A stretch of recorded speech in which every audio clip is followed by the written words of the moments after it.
All right, I'll start my opening remarks now. So my name is Simone Salmon. I am co-president of ucLADINO with Rachel Smith. And as co-president, it's my great pleasure to welcome you to our 9th ucLADINO Symposium. We are grateful to UCLA's Alan D. Leve Center for Jewish Studies, the Maurice Amato Foundation, the Center for European and Russian Studies, the UCLA History Department, the Spanish and Portuguese Department, the Department of Near Eastern Languages and Cultures, and the Lowell Milken Center for Music of the American Jewish Experience for the continued support throughout the organizing of this symposium.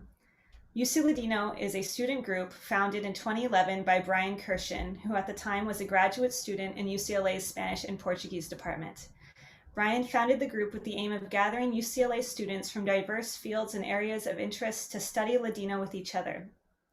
ucLADINO is one of a handful of organizations around the world dedicated to the study of this language, its rich history, and its vibrant culture.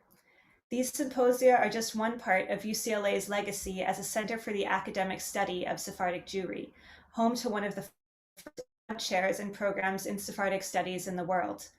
For many, these symposia have served as validation of a heritage and culture that is rarely spoken of elsewhere, in Jewish or non-Jewish spaces. For others, it is a chance to engage and learn about a topic that overlaps Spanish and Portuguese studies with Mediterranean, Middle Eastern, and North African studies, Jewish studies, religious studies, linguistics, history, anthropology, sociology, musicology, and literature.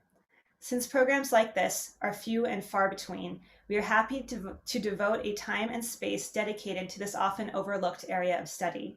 And due to continued enthusiasm, UCLA students have kept this organization going for the past decade. Our program last year was canceled just days before it was due to begin due to the start of the lockdown that has now loomed over us for over 1 year. We were forced to postpone in March of 2020 because at the time we did not have the technical capabilities to host the symposium online. It is for this reason that I now struggle to call this event our annual ucLADINO Symposium. However, despite setbacks, we are able to host almost everyone who was set to speak 1 year ago, and we are now hosting speakers from multiple continents on a schedule that suits all of us for at least one of the 2 days of this event. There are benefits that accompany the drawbacks of not being able to gather in person. We've reduced our carbon footprint by avoiding air travel and eliminating paper waste that would normally come from printing flyers and programs.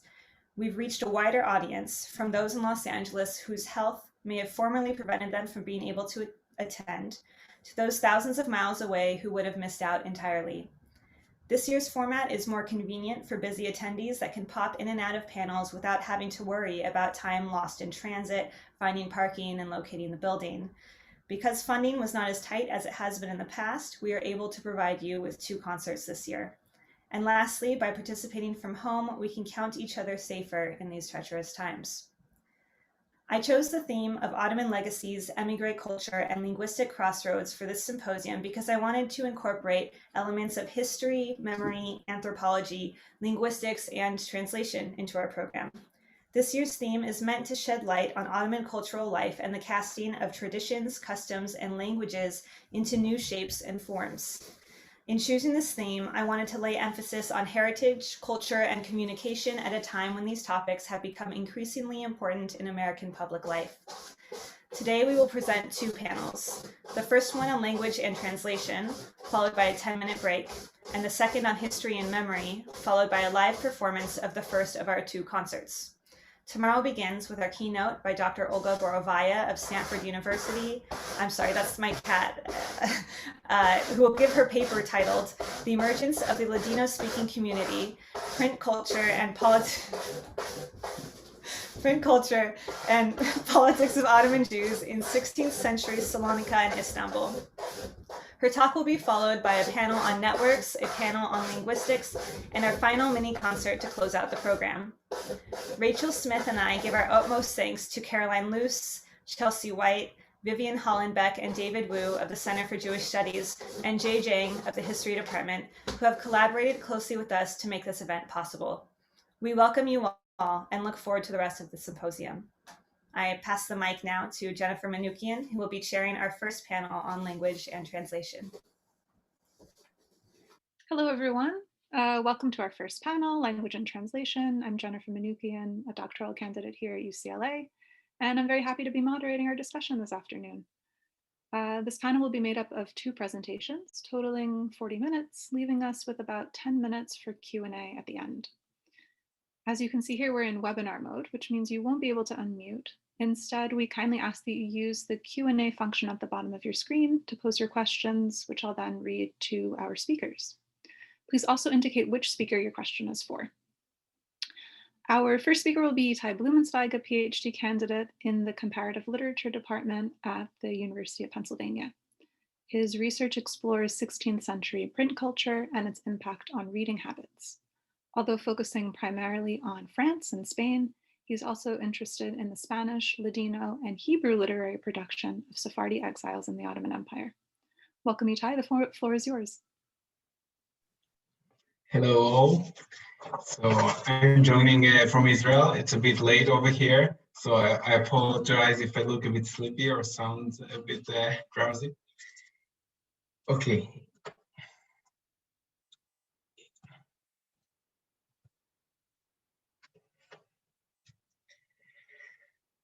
Opening a talk with an apology is perhaps not a recommended strategy, and yet I'm afraid my talk requires one. I've given my talk the title Kada podra rabi. Anyone can be a rabbi, which I borrowed from Rabbi Meir Ben-Beniste, a prolific writer and translator who worked in Salonika at the second half of the 16th century. The quote evokes, or at least so I hope, a transition of authority from the rabbinical leadership to the individual community member, one that is not very different from what the Reformation movement produced some years earlier in Europe. And yet, it was perhaps somewhat unfair to provide you with a chopped quote as I did. For when Ben-Beniste wrote in the preface to his liturgy book for women that anybody can be a rabbi, he unfortunately did not mean that all of us could obtain all of the sudden a much desired rabbinical post. All he meant was that a father who teaches his family member how to read the Hebrew letters, podra rabi desu ija, would be able to be the rabbi of his own daughter. Now that my conscience is clean, I can proceed and try, nevertheless, to convince you that despite this qualification, Rabbi Meir Ben-Beniste's enterprise in fact resembles in more than one way the social transformation that the Reformation and Counter-Reformation generated in Europe. It bequeathed the individual with halachic responsibility that was hitherto unknown. It positioned translations as major device for promulgation of knowledge, and it relied on the printing press as a principal means to obtain social change. As such, Ben-Beniste's publication participated in what David Waterman has called the crisis of authority among Jewish rabbinical leadership in the early modern period. Today, I will discuss 2 of his publications. The first, which I've already mentioned, Seder Nashim, a liturgy book in Ladino intended for women, published circa 1550. The second, a translation of Ladino to Rabbi Yosef Karo's monumental halachic code, Shulchan Aruch, which was published under the title Mesa del Alma in 1568. These 2 publications represent a transitionary period in which the instructions of the masses is transformed from the oral to the written text, from the communal to the private sphere, which together contributed to the development of what we may call individualistic halachic responsibility. Jewish liturgy, as anyone who has ever attended daily services probably knows, is fairly long and complex. In addition to the extensive amount of text that is recited on daily basis, there are numerous sections which alter on various occasions, thus rendering memorization a rather demanding task.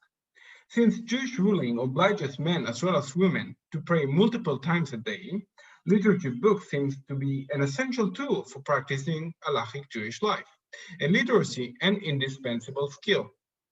Yet, as recent studies have shown, during the Middle Ages in Ashkenaz and even more so in Spain, use of prayer books among Jewish men, let alone women, were not as common as one may assume. Instead, on many occasions, cantors used to recite the prayers on the behalf of the audience. And so, despite the fact that Jewish traditions throughout the Middle Ages transformed itself from an oral to written culture, on the popular level, the oral seems to remain the primary focus for all religious practice. The advent of the printing press was to change dramatically this situation, for reading material became quickly accessible to large sections of the public, allowing an unprecedented opportunity to promote literacy. It is at this time that we begin to find among Catholic and Protestant communities in Europe full-fledged reading primers. This is an example from a French one. They teach readings through alphabet and syllable tables and encouraging the reader to exercise his freshly gained skill on liturgical texts, such as the Ave Maria or the Credo. Ben-Beniste Sedonashim functioned in a similar fashion. It attempted to teach the alphabet and at the same time popularize elementary liturgical texts. The title reached, in the end, an ABC table with the vowel points that are supplemented in Ladino so that readers could teach their daughters and would not need to look for it elsewhere. Unfortunately, the alphabet table is missing from the copy of the National Library of Israel, which I have consulted. Perhaps was extracted for independent use. Yet the intention remains clear. The book, a very tiny sistinmo of some 300 pages, is almost self-sufficient. A Jewish woman can learn from it how to read, and subsequently, all necessary prayers and customs for practicing halachic life. Evidently, in the absence of complementary CD or YouTube clips that usually accompany modern-day language kits, some extra textual assistance was required. And thankfully, some knowledge of the alphabet and the vowel points could be assumed, if not by the women, at least by their husbands. And thus, with a relative ease, literacy could be achieved. For both in Sedonashim and Mesa del Alma, Ben-Beniste insists on the facility of reading in Ladino. They should be able to learn it in short time, especially since it is written in Ladino, so that suffices to learn the letters, the vowels, and the pronunciation of syllables. Notice that Ben-Beniste strategically refrains from using words which denote reading, such as leer or meledar, since even when written and printed in masses, Ladino seems to be thought, in many ways, an oral language that rather than being read, is uttered phonetically from the script through the composition of letters and points to syllables. This is what he calls Solitreo. In fact, this was a rather common distinction of the time, often employed in regard to Latin literacy, which distinguished between phonetic literacy, that is to say, reading out loud, and the ability to decode the grammatical structure and comprehend the text. Similarly, among Jewish readers, many could pronounce Hebrew letters, but only a few were competent enough to understand its meaning. It is only with the rising of vernacular text that the phonetic readers gain a rare opportunity of comprehension, for it suffices for the Sephardic Jew to pronounce the letters on the page to grasp their meaning. In this respect, there was a fundamental difference between a Ladino and a Hebrew book, of which both Ben-Beniste and his audience are conscious. Hence, the need to warn his readers to treat the book with sufficient respect. Although the sacred book is written in Ladino, beware and treat it respectfully with sufficient gravity and pay attention to where you put it. This is also the place to note that both Sedonashim and Mesa del Alma are accompanied by bilingual prefaces. These are the prefaces to Mesa del Alma, and these are the ones for Sedonashim. You see that the Ladino preface, like the rest of the book, is characterized by square letters, which Ben-Beniste intended to the phonetic readers, who probably had only rudimentary education of the characters that are used in Torah scrolls. The Hebrew preface, on the other hand, was printed in Rashi letters and somewhat smaller typeset. They also differed in terms of style and content. It is only in the Hebrew preface that Ben-Beniste finds it pertinent to include scholarly halachic discussions concerning the permissibility of translation of Jewish texts, bringing support from various halachic sources. Ladino books, therefore, did not attempt to replace Hebrew literacy. They were meant to a different audience and function on a very different register, retaining a somewhat intimate and familiar nature, which had characterized traditional oral transmission. I already mentioned that in Seder Nashim, Ben-Beniste encourages the father to teach his wife and his wife and his daughter how to read. And if we are to believe his testimony, the book itself was initially composed for the benefit of his own family members, and only after many implorations he was willing to put it in print. Similarly, he urges a communal reading of Mesa del Alma. And when one reads the book, it is recommended to call his neighbor to join the reading of the current portion of the book. And in doing so, there will be many benefits. First, the joy of reading in company. And secondly, they will understand much better what they read, since everything will be well illustrated. The phonetic nature of Ladino lends itself easily to such practice, given that readers were more accustomed to speaking it than reading it. It is therefore better understood, bien aclarado, when read out loud. Ben-Beniste is also interested in preserving the pleasure of communal experience of oral teaching, even when read out of the book. Seder Nashim and Mesa del Alma thus disclose a complicated relationship with the process of textualization and privatization that occurred in the late Middle Ages and the early modern period. On the one hand, the Ladino press seems to obviate all their pedagogical mechanism, when with the assistance of the books, Jews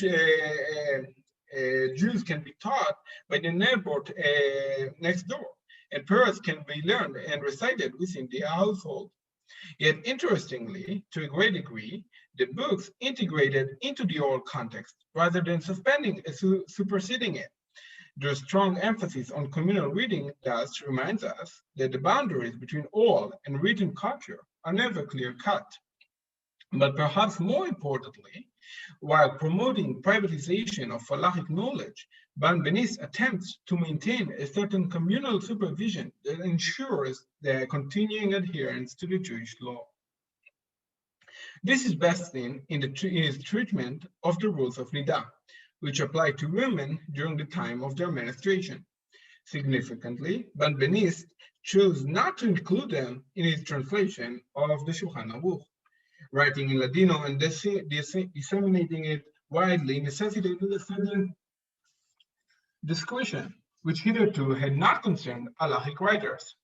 Ben-Beniste thus promises to compose another book addressed specifically to women under the name of Tzavot, of which no copy is known to us.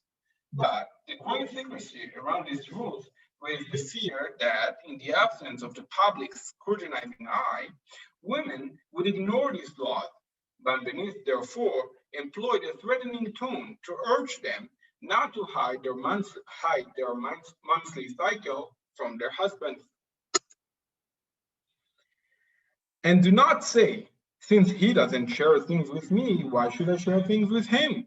Since one whose teeth hurts should go to the surgeon, and since the mitzvah is imposed on you, you will bear the punishment. This is an interesting case of the use of a popular Spanish idiom in the book. Rather than allowing unhindered individual freedom, Ben-Beniste, we now understand, encourages a supervision from whom? The same husband who turned rabbi in teaching his family members the alphabet is presented as a professional who is in charge of the adherence to the Jewish law in his own household. This is also the place to say a few things on the perception of halacha in these books. For what is common For a literature book such as Seder Nashim and an halachic code such as Mesadir Alma is that both of them were meant to be acted out, not only by pronouncing the words, but also by applying them in real life. And it is not enough to read it. It is necessary that having read it, it will be put in practice. From the book to the mouth, from the mouth to the ear, from the ear to the hand. Ben-Beniste Ladino publications meant to galvanize the people to action. This, however, not by traditional manner of preaching in public or promulgating rabbinical orders, but rather through urging individuals to educate themselves. Indeed, these books contain rabbinical instructions, yet they encourage the reader to appropriate them and take halachic responsibility. Here we should note the difference between the original book and Ben-Beniste's translation. Rabbi Yosef Karo, who published in 1565 his Shulchan Aruch, conceived it merely as a summary of his larger project, Bet Yosef, which contained lengthy discussions of all his halachic rulings. And although eager to disseminate it across the Jewish diaspora and deeply involved in the printing process of his own book, he never envisioned an audience for his book other than Talmidei Chachamim, scholars of Jewish law. Writing in Hebrew thus allowed him not only common language throughout the Jewish diaspora, but it also provided him with a boundary between rabbinical leadership and lay people. There is thus no evidence that Karo, who presumably spoke Ladino in his own daily life, had ever planned to translate his book or endorse Ben-Beniste's version. Ladino is used by him only sporadically to denote food or technical vocabulary which Hebrew lacked, never to facilitate reading for readers who are not well versed in rabbinical Hebrew. Ben-Beniste, however, could not miss the popular potential of the book. For if only it would be translated to vernacular, it could be used by lay people and ameliorate dramatically the level of adherence to Jewish law. And let us not be mistaken, the stakes here are quite high, since for Ben-Beniste, entering La Tierra de Saber, the land of knowledge, is crucial for salvación de sus almas, salvation of their souls. Obedience to halakha had been unquestionably an elementary part of Jewish life for ages, and yet had never been described in such words beforehand. Here, like elsewhere, Ben-Beniste Ladino sounds overtly Christian.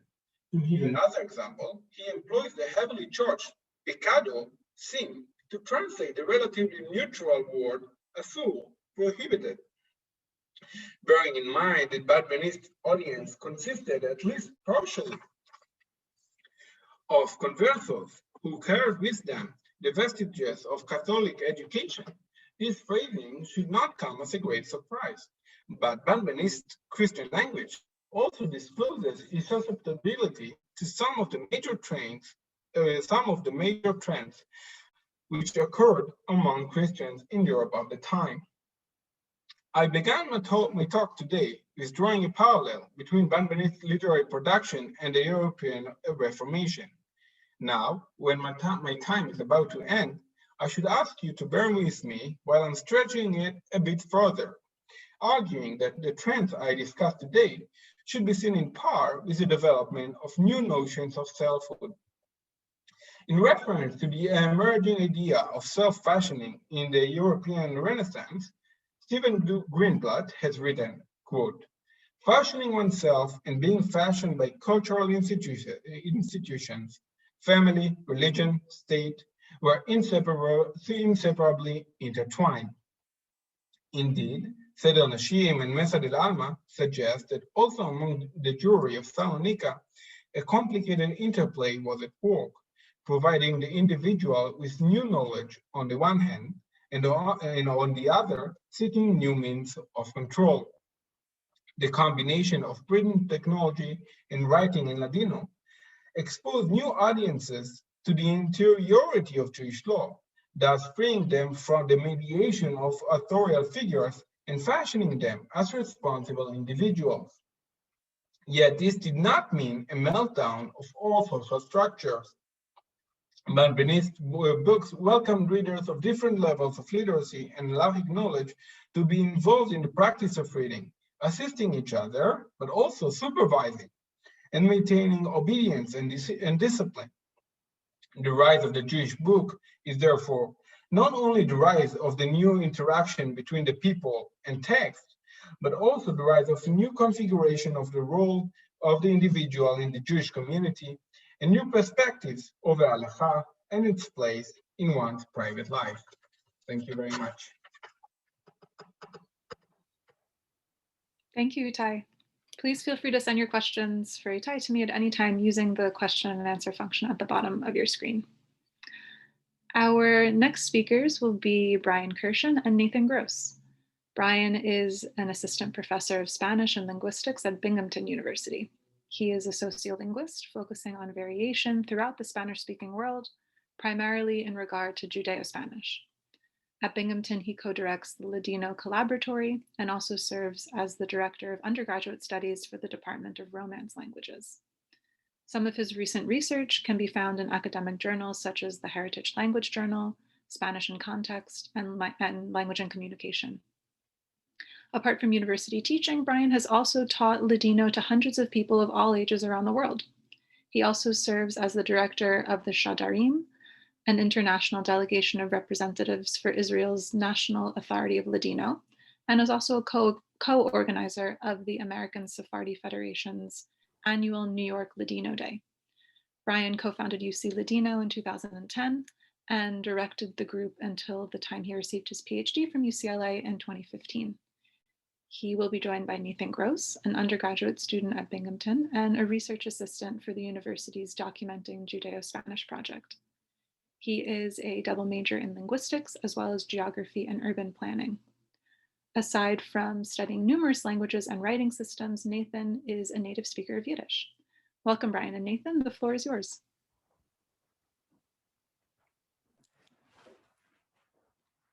Thank you, Jennifer. Buenas tardes, good afternoon.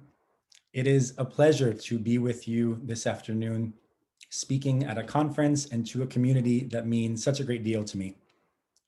I congratulate also Simone, Rachel, the members, past and present of ucLADINO, as well as all of the partners at UCLA and within the community for the success of this group.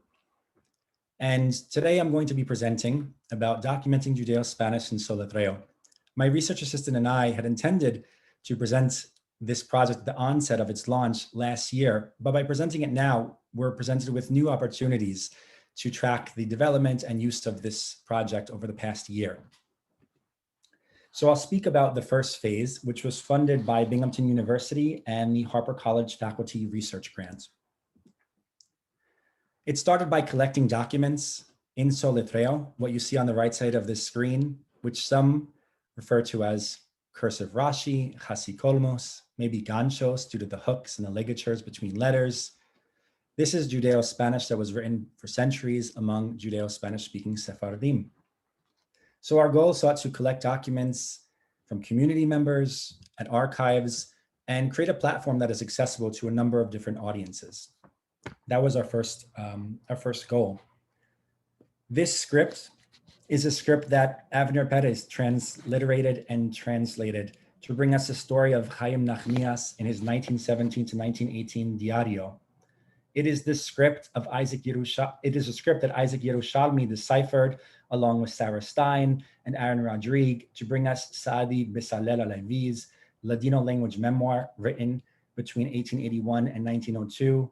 And it is a script that Gladys Pimienta and Sidney Pimienta worked on to bring us the minutes of Tangier's Jewish Community Board's meetings, written in Haketia from 1860 to 1883. It is a script that has faded not only on paper, hidden away in attics and basements, or the shelves of faraway archives, but also in memory, as very few speakers of Ladino can read, write, or even recognize Solitreo today. And this picture is from a friend, Esther Herskovitz of the Sephardi Federation of Palm Beach County, who's showing a phone book that her mother kept where names were written in Solitreo and phone numbers were provided on top of this. Our project has collected hundreds of pages, and only a portion of them are shared on our portal.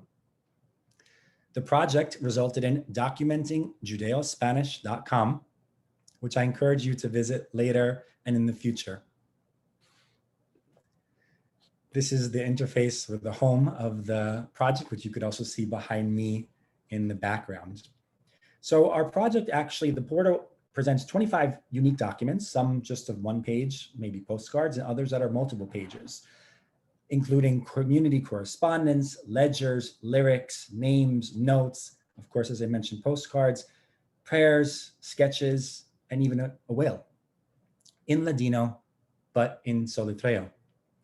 So one of the unique aspects, and I think the most unique part of this project that we hope contributes to the ongoing documentation, preservation, and even revitalization efforts of Judeo-Spanish is the interface that we've created where users, preferably on a desktop or laptop, although this website will work on any mobile device as well, or tablet, you scroll your mouse over any word, and in this case, we see a tooltip box appears indicating in Latin characters what this word says. So in this case, it's para. As you continue going from right to left, para mi buen amigo. But let's say you are using this and you do not really know much Ladino or Judeo-Spanish, you can also click on said word to reveal the literal translation, in this case for my good friend, as you go down the line.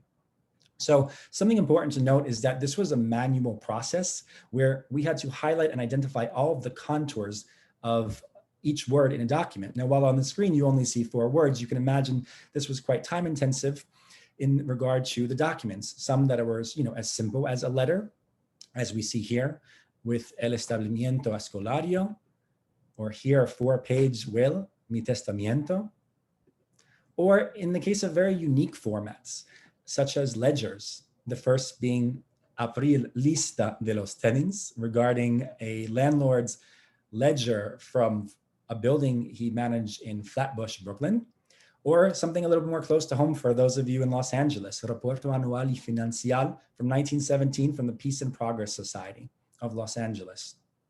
So there's a wealth of documents that are provided on this site. But along with that, we also recognize that each word's literal translation may have a number of meanings. So we provided parallel text for each of the 25 documents in Latin character transcription according to Aki Yerushalayim standard, so to speak, on the left of your screen, and a parallel translation into English on the right. So you could see how all these words function in context, which is of course important in this case.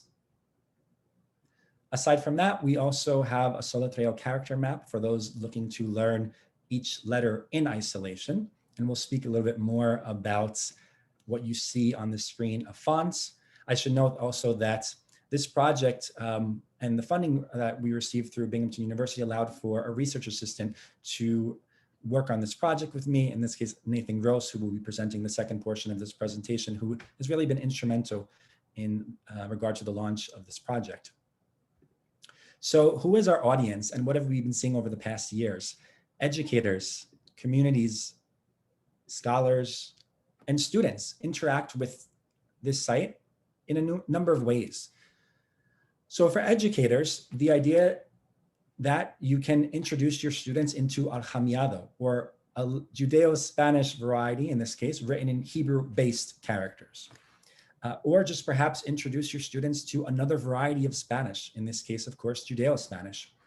Community members, of course, is an essential audience that we want to incorporate and include and welcome for this project as a way to identify material in Solitreo. Numerous times have I been told by owners of documents in Solitreo that they thought that they were in Hebrew and maybe donated them to a local synagogue or archive, which is excellent. But unfortunately, many times have thrown away documents because they didn't realize that they were in Ladino. So one goal is to hope that speakers or children or grandchildren of speakers can start to recognize Solitreo and maybe even reclaim this style of writing for themselves. And of course, for scholars, paleography is a skill that requires upkeep, practicing how to read Judeo-Spanish in Solitreo and exploring legible and, well, less legible, documents while also considering the context in which they were written. These documents and translations are provided, but they are awaiting research, historical, cultural, linguistic. And then for students also to learn Solitreo at the undergrad, grad level, or some ambitious that are in K through 12 as also, we recommend starting as simple as postcards and then working your way up, and even using this project as a way to test yourself, hovering your mouse over a certain word, seeing if you could read the word before you get the answer, and then testing yourself to see if you know what the word means. So hopefully it's provided a number of resources for a variety of audiences. One project that we did was based on Alegria de Purim, which is a 13-page play, which you can find on our site, all in transcription and transliteration as well, which resulted in groups of students reading along in Latin character transcription, this play, right? Now, to date, we have had more than 3,000 unique visitors from countries throughout the world, which is exciting to see. This is a very particular topic, Judeo-Spanish in general, and Solitreo in particular. The most visitors have been from United States, Israel, and Greece, but we've seen people from around the world visit, and that's been very exciting to see, but also to measure who is interacting with our site. And it has resulted in more than 12,000 page views to date as well. So in regard to documenting Judeo-Spanish phase 2, what do we have in store moving forward? Well, we want to expand our collection. We have 25 documents for now, but one of the newer collections that we will be including is the Alain Menashe collection from Salonika to New York City, which includes 15 postcards and letters in Ladino, in Solitreo, which again represents a variety of historical, cultural, and linguistic treasures, which are awaiting to be read, researched, and examined. So we look forward to doing this, as well as finding ways to speed up the process by making this manual project of identifying all of the contours into something more mainstream and possible to include more documents in a timely manner. What we also hope to do is bring audio to this project. So starting with just in recent weeks, we've began phase 2, and the 2 postcards that I'm showing on screen right now were selected on purpose for this ucLADINO conference because they come from Anita Goldbaum, who has shared them for our project, and they're already on there. Souvenir de vuestros genitores, memento from your parents, and also Esta es para vosotros, this is for you. So these postcards, which you can see on the screen, this is what the typical interface would be after you select the photo. You can see on the right, the postcard, its layout. For the postcards, you could also select the word to highlight individual words within the text. But we wanted to include audio. And now this is a shorter document, which we're able to include now for this presentation. But for the longer documents also, we would like to get audio. And we thought if it's possible to include a speaker of Ladino from the family that's represented, or a child or grandchild of this family, all the better. So in this case, you should be able to hear what this will sound like. Documenting Judeo-Spanish, file 0074. Souvenir de vuestros genitores que piensan siempre en ti, Moshe Hasson. Or in the next case, Documenting Judeo-Spanish, file 0075. Esta es para vosotros, para que no vos escadineéis por mí, porque ya me topo bueno. And thank you to Anita for doing those recordings. So this is something that you will be able to see already on our Documenting Judeo-Spanish page, along with others that will be coming as well. And in this case, this is a picture of Anita's father, and in the previous case, Anita's maternal grandparents. So other than that, at Binghamton University, we established, Dina Danon and I, a Sephardic historian at Binghamton University, we launched the Ladino Collaboratory, where we have been meeting students and alumni weekly throughout this academic year to train them in conversation and reading. This year we started with Rashi, but in the hopes that we could use the Judeo-Spanish Solitreo platform to teach them how to read also handwritten cursive varieties as well.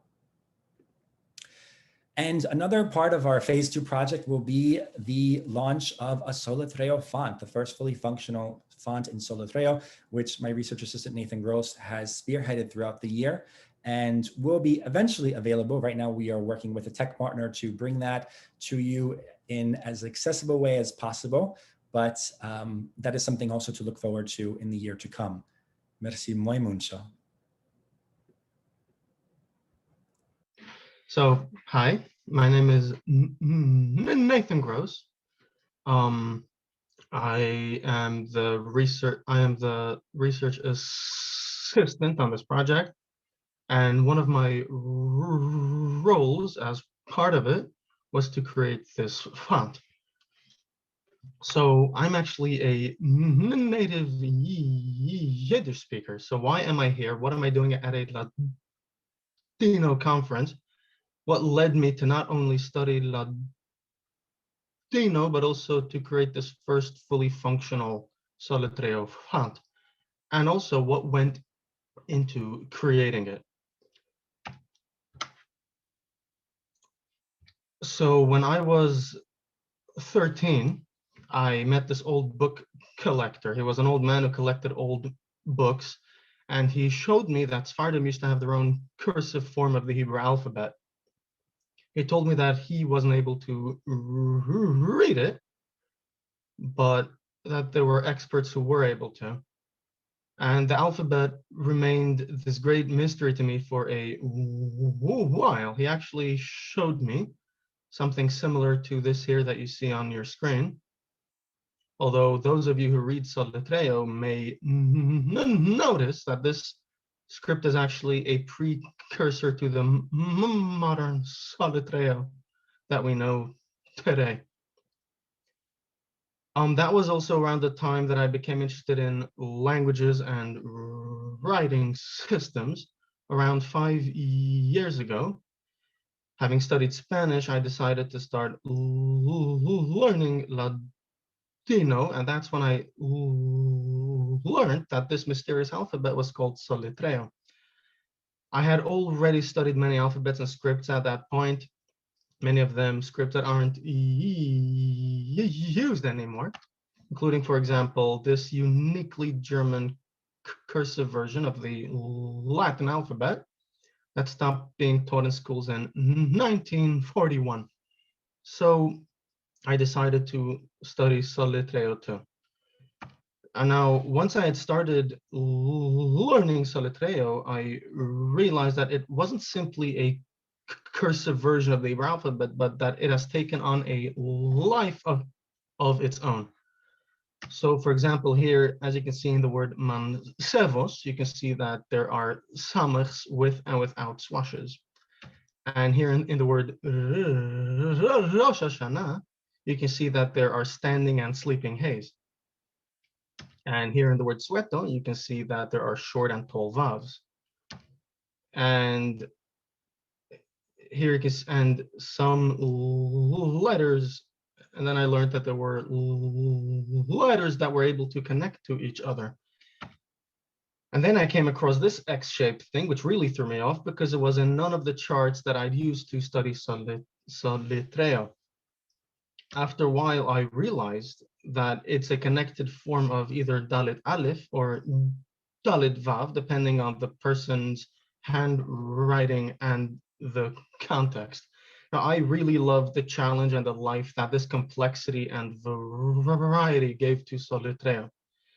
Now, I had actually created a Solitreo font before creating this one for this project, but I only had very crude tools, which led me to creating this that you see on your screen, which is very stylized, incomplete in some places, and doesn't show the true spirit of Solitreo.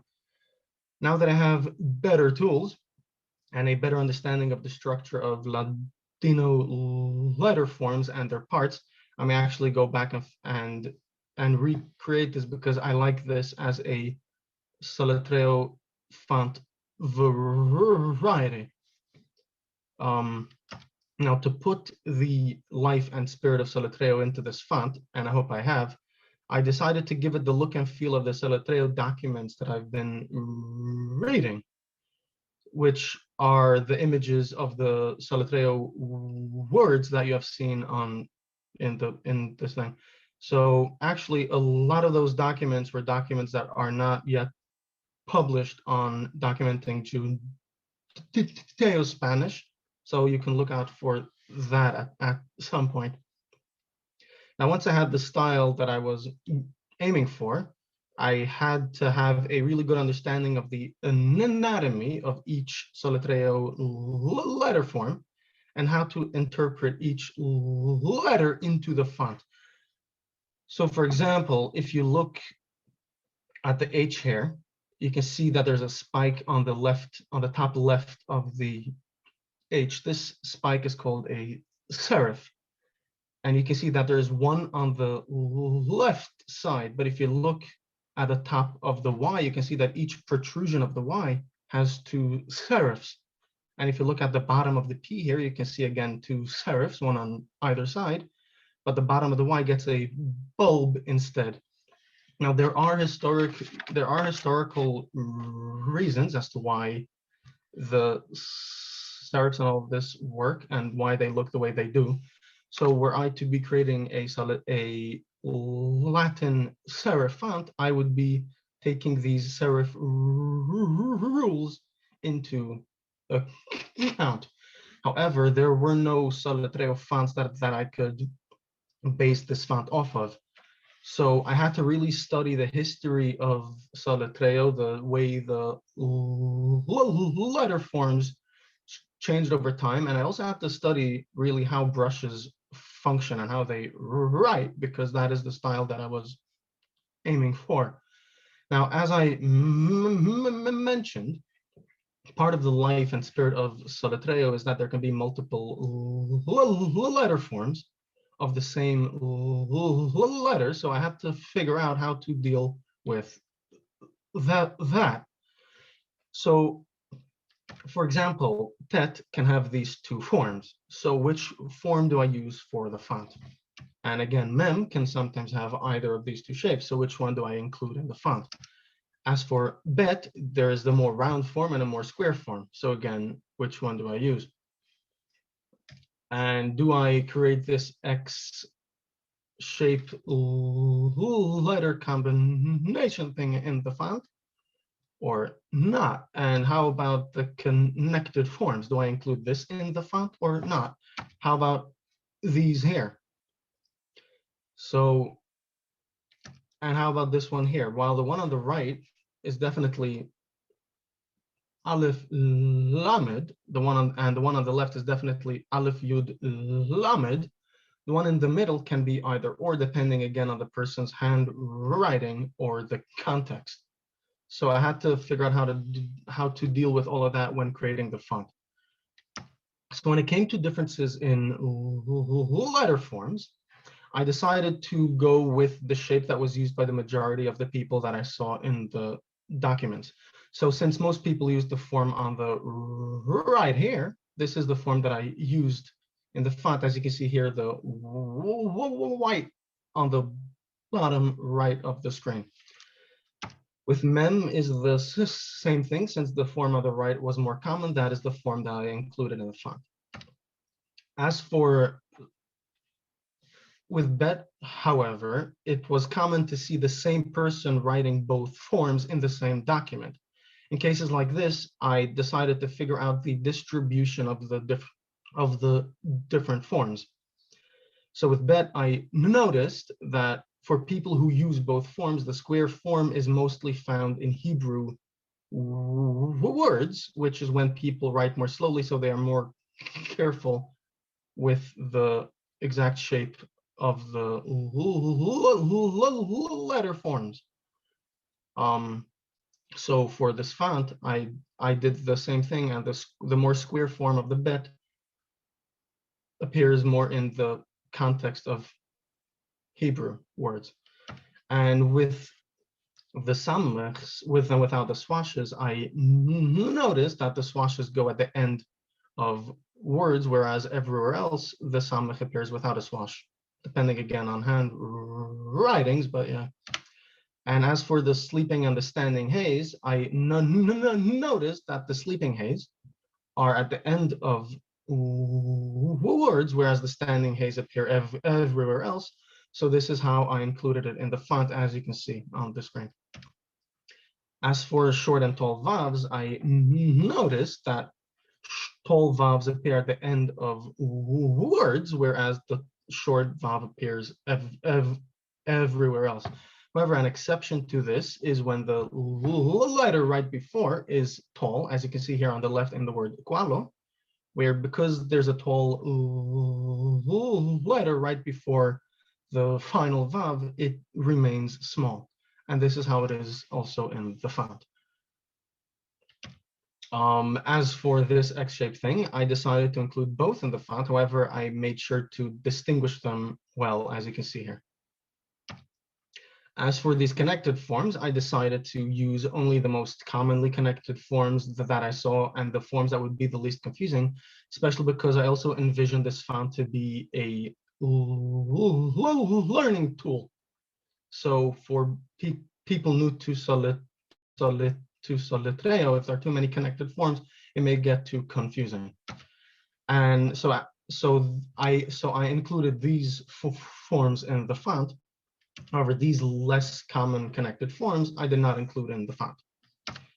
As for these, I just left them the way they are and did not create these connected forms. Now, besides for being just a Solitreo font, I also imagine this font being a teaching tool, as I've mentioned. So once this font will be published, I encourage you all to download the font and play around with it. So you can open any text editor, and you can switch your keyboard to the Hebrew keyboard and start typing, and you can play with that. Or you can also copy paste any text written in the Hebrew alphabet and change the font to the Solitreo font and see how much you can read of it, and that can be good reading practice as well. Merci mucho. However, before I leave, I want to show a live demo of the font. So here you have the word merci mucho, but let me change my keyboard to Hebrew, and I will type slowly so that you can see what the font looks like in action. So here I'm typing merci mucho. Thank you. Thank you, Nathan. Thank you, Bryan. If you've just arrived, please put your questions for Nathan and Bryan and Itay in the question and answer at the bottom, and I will read them as they come in. Our first question is for Itay. Itay, in your talk, you used the expression la salvación de almas. Are you able to comment further on this type of language typically associated with Christianity in the context of Judaism?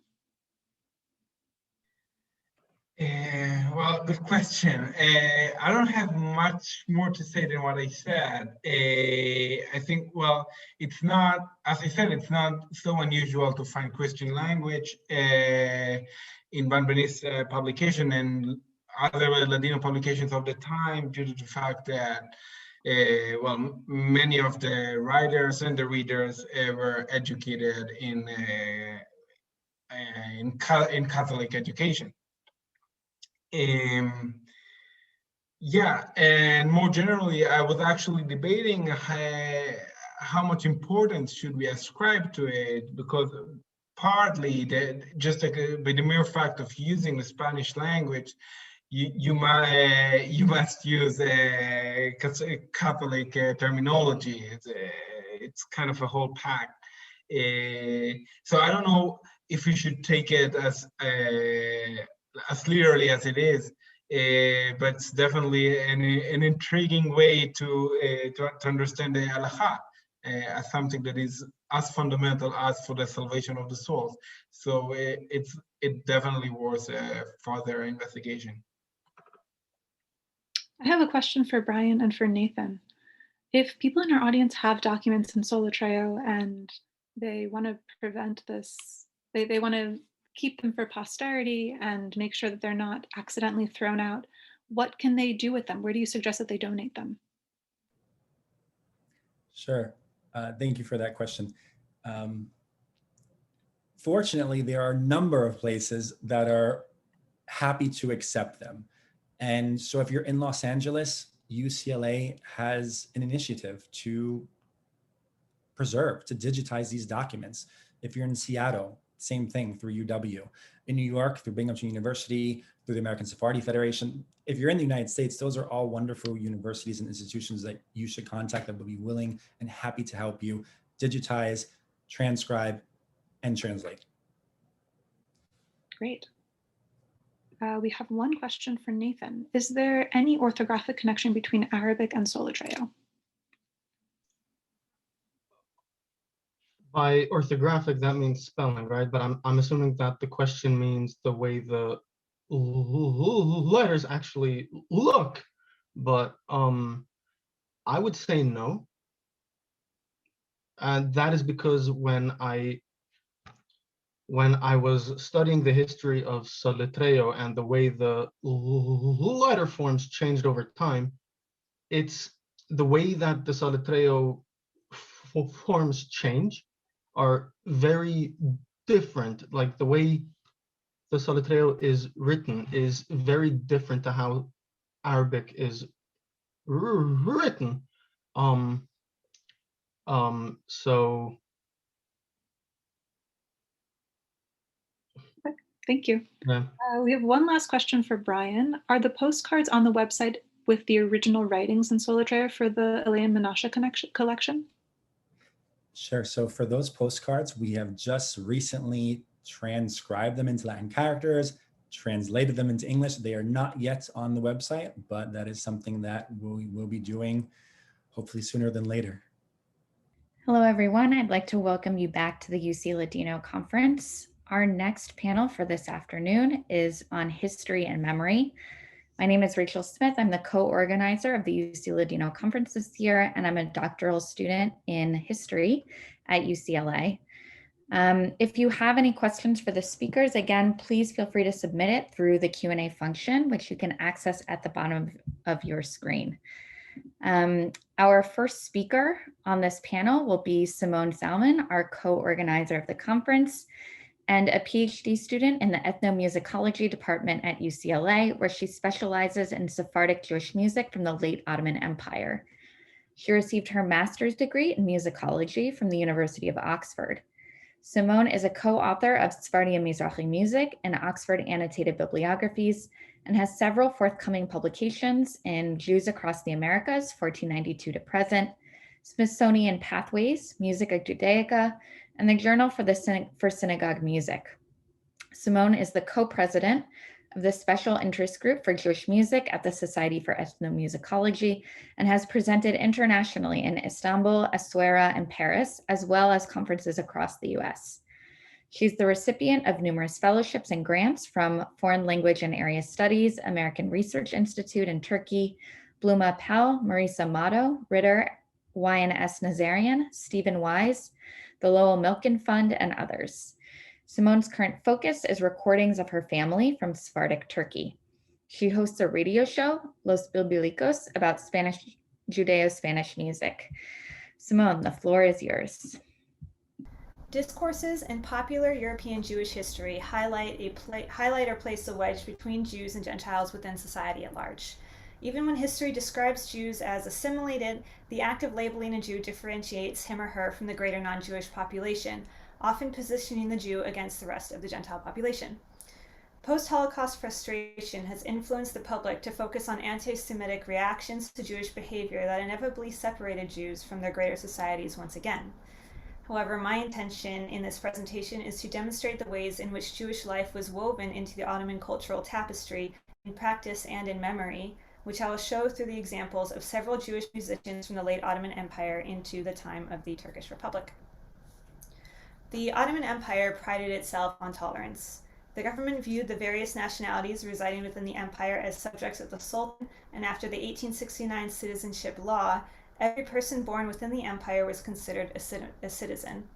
Ottomanism, a key tenet to the Ottoman Empire, meant that all religions and ethnic communities were to unite in support of their state.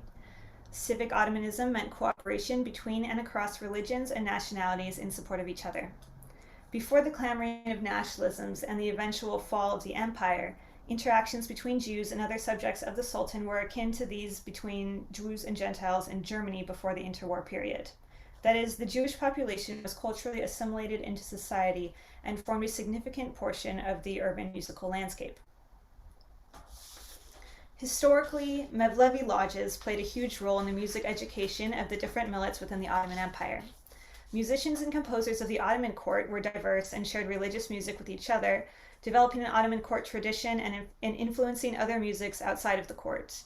The Ottoman court had held close ties with the Sufi Mevlevi lodges since Mehmed Çelebi became sultan, the first one, during which he employed many members of the order in official positions within the caliphate. Sultan Selim III frequently hosted Dede Effendi, a musician and composer from the Yeni Kapı Mevlevi Hanesi, for performances at the palace. Mevlevi music was essential to the existence and development of the Ottoman court suite. So here's just an example of the Mevlevi ayin.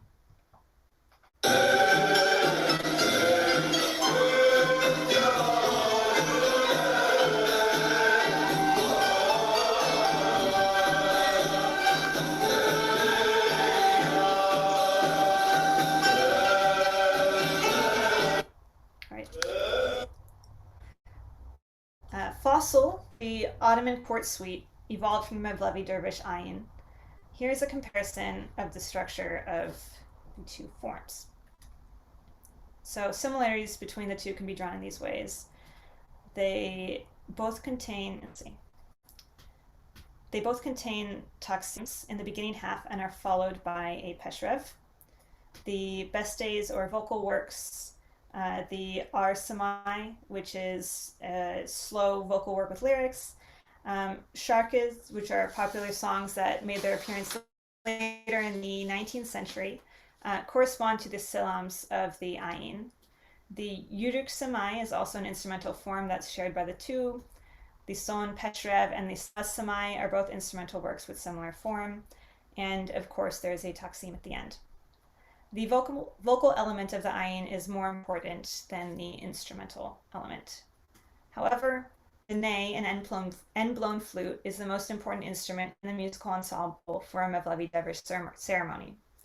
Many of the most famous Sufi composers were ney players, which they call nezen. One of the most famous ney virtuosos is Nezen Yusuf Nagara Pasha, a Sufi composer who's the son of the sheikh at Beşiktaş Mevlevi Hanesi. He was a musician for the Mevlevi Lodge as well as a patron of Sultan Abdülhamid at the court. And it's important to also mention here that if it's not obvious, this man was not Jewish. Yusuf Pasha's famous Segya Peshrev is just one example of the connection between Islamic music and the Ottoman court. I'll play that for you now.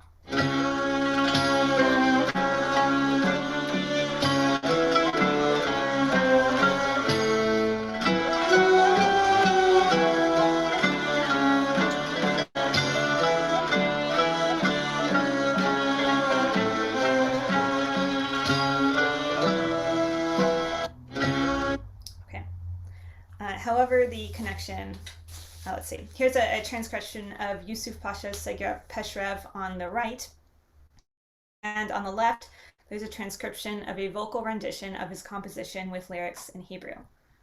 Here's a group of men singing that.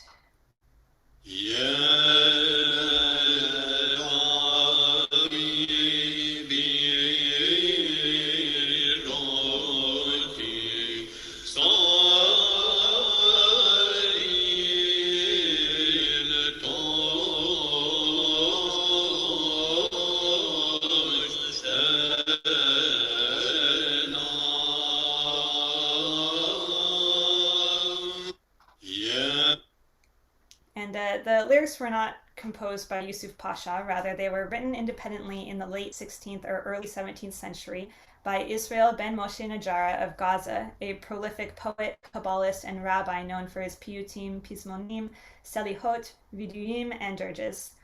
Najara practiced contrafact, setting his poetry to extant Turkish and Arab melodies in his collections. He was alive long before Yusuf Pasha had composed his Peshrev. Because contrafact was and still is an essential element of Sephardic and Greater Ottoman music, Najara's lyrics were imposed on the melody by someone else in order to form a selection of the Maftirim, a Jewish paraliturgical suite. So here's a comparison between the fossil, the ayin and the mafturim. Like the ayin and the fossil, the mafturim is also grouped by makam, and it incorporates usul, which are rhythmic patterns, and art music genres. The pizmonim are hymns that closely resemble the Turkish ilahi, that are in that they're metered works about the virtues of God. The pizmonim in the mafturim, I had some trouble with. Okay, the pizmonim in the mafturim are in the form of bestes and semais, corresponding to the bestes and semais of the fossil and the selams of the ayin. So here we go. The last pizmon it's likely a Yuruk Semai because Semais are played in the order of slow to fastest or R to Yuruk. The 5 pizmonim typically come from the Shiri Israel Be'eretz HaKadem, the most famous book of pizmonim in Turkey. This book is often referred to as El Jonk in Judeo-Spanish, which is borrowed from the Ottoman word jenk for a collection of folk poetry. El Jonk is arranged like a Middle Eastern diwan with poetic texts grouped by makam.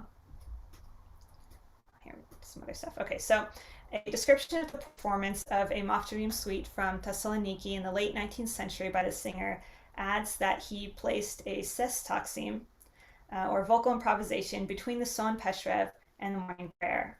I posit that there likely was a vocal taksim introducing the first peshrev of the mafturim, but that it's so customary that it wasn't noted in my sources. This would correspond furthermore with the fossil and the ayin. And of course, like the ayin, the mafturim ends in prayer.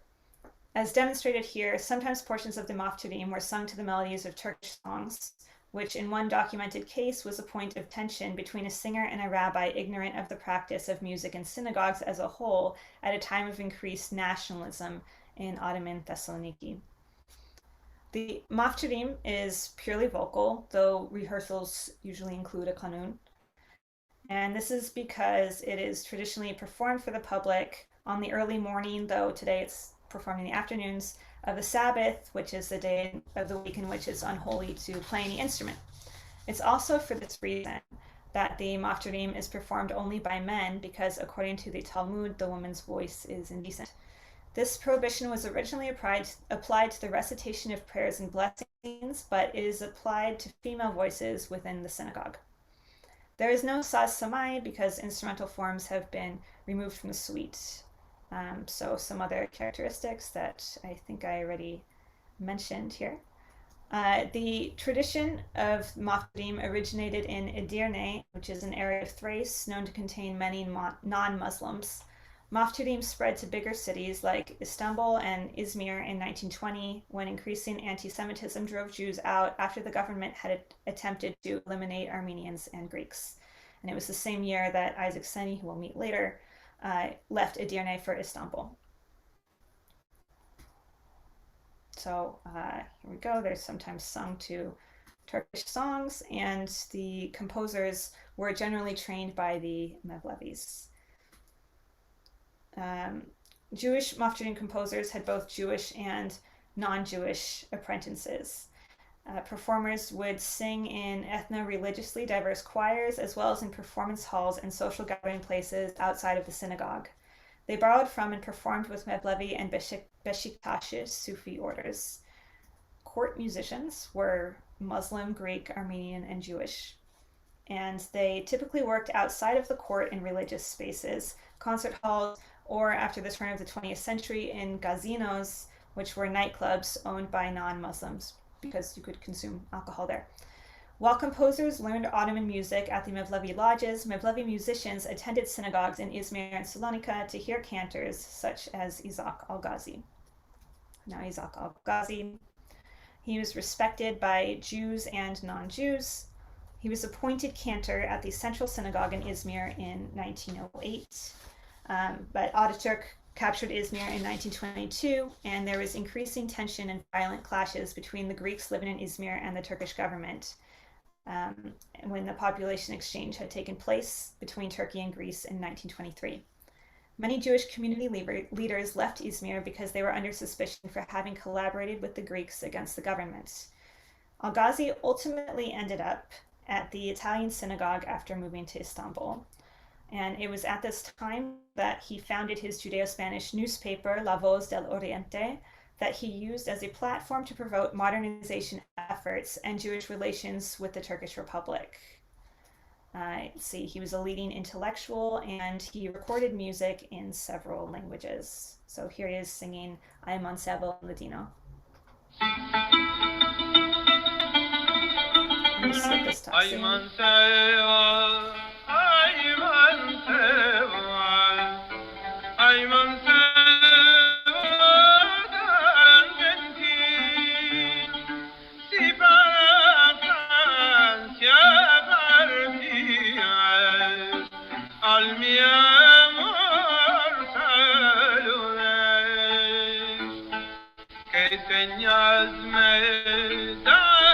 So in 1932, Al-Ghazi performed for Ataturk in what is described as a musical contest between a Hazan, which is a cantor who was named Al-Ghazi, and a Hafiz, which is an Islamic vocalist, and that guy's name was Hafiz Yashar.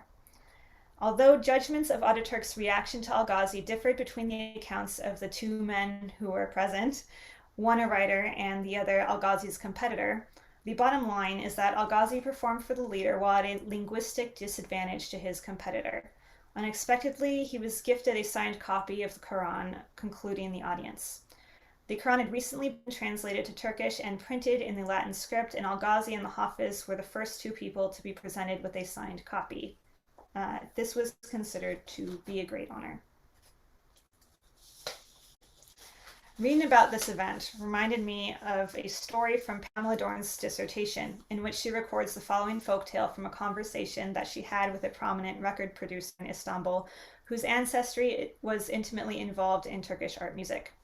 In it, a Jewish musician has to perform for the Sultan on the Jewish Day of Mourning. He decides to perform Hebrew laments, which are considered art music, and will not cause him to break Jewish law, even though they're in the wrong language. The Sultan likes the performance and gives the man something of great value. So could this be related to the story about Isaac Al-Ghazi? After the gramophone reached the Ottoman Empire in 1890, Al-Ghazi had famously recorded synagogue song, Ottoman art music, and Judeo-Spanish cantigas onto commercial 78s. Haim Effendi, a part-time cantor from Edirne, also recorded many well-known and modern cantigas along with synagogue song onto 78s at the time. Haim Effendi was raised in the Mafturim tradition and spent much of his musical life working in the entertainment industry, performing in nightclubs and touring extensively. Let's start here.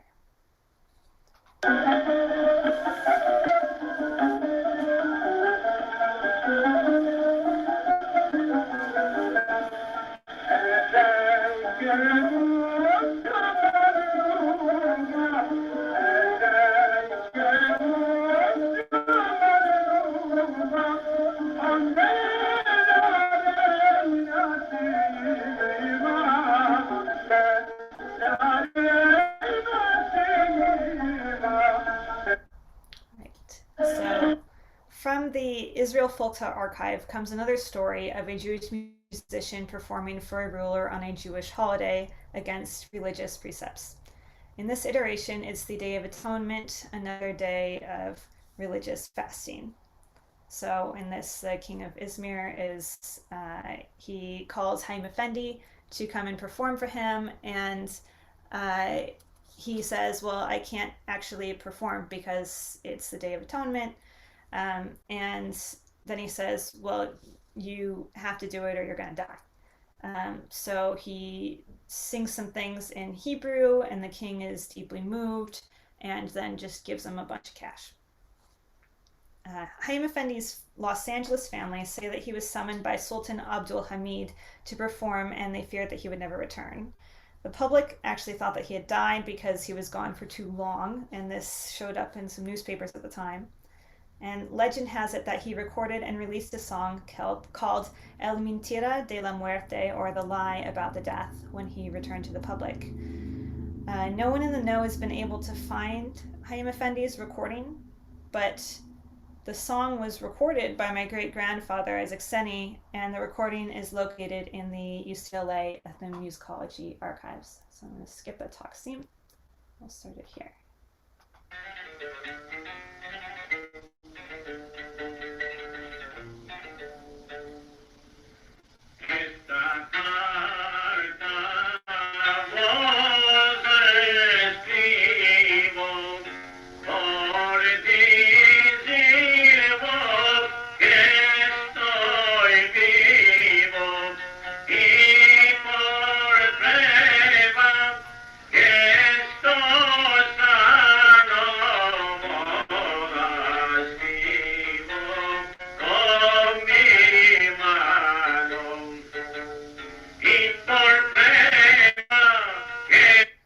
So you can actually see here, because he spent time in Cuba and lived in Southern California, that you have like the influence of Spanish coming into his Ladino. So this song, it's also been recorded for archival purposes by other artists under the name La Carta del Superviviente.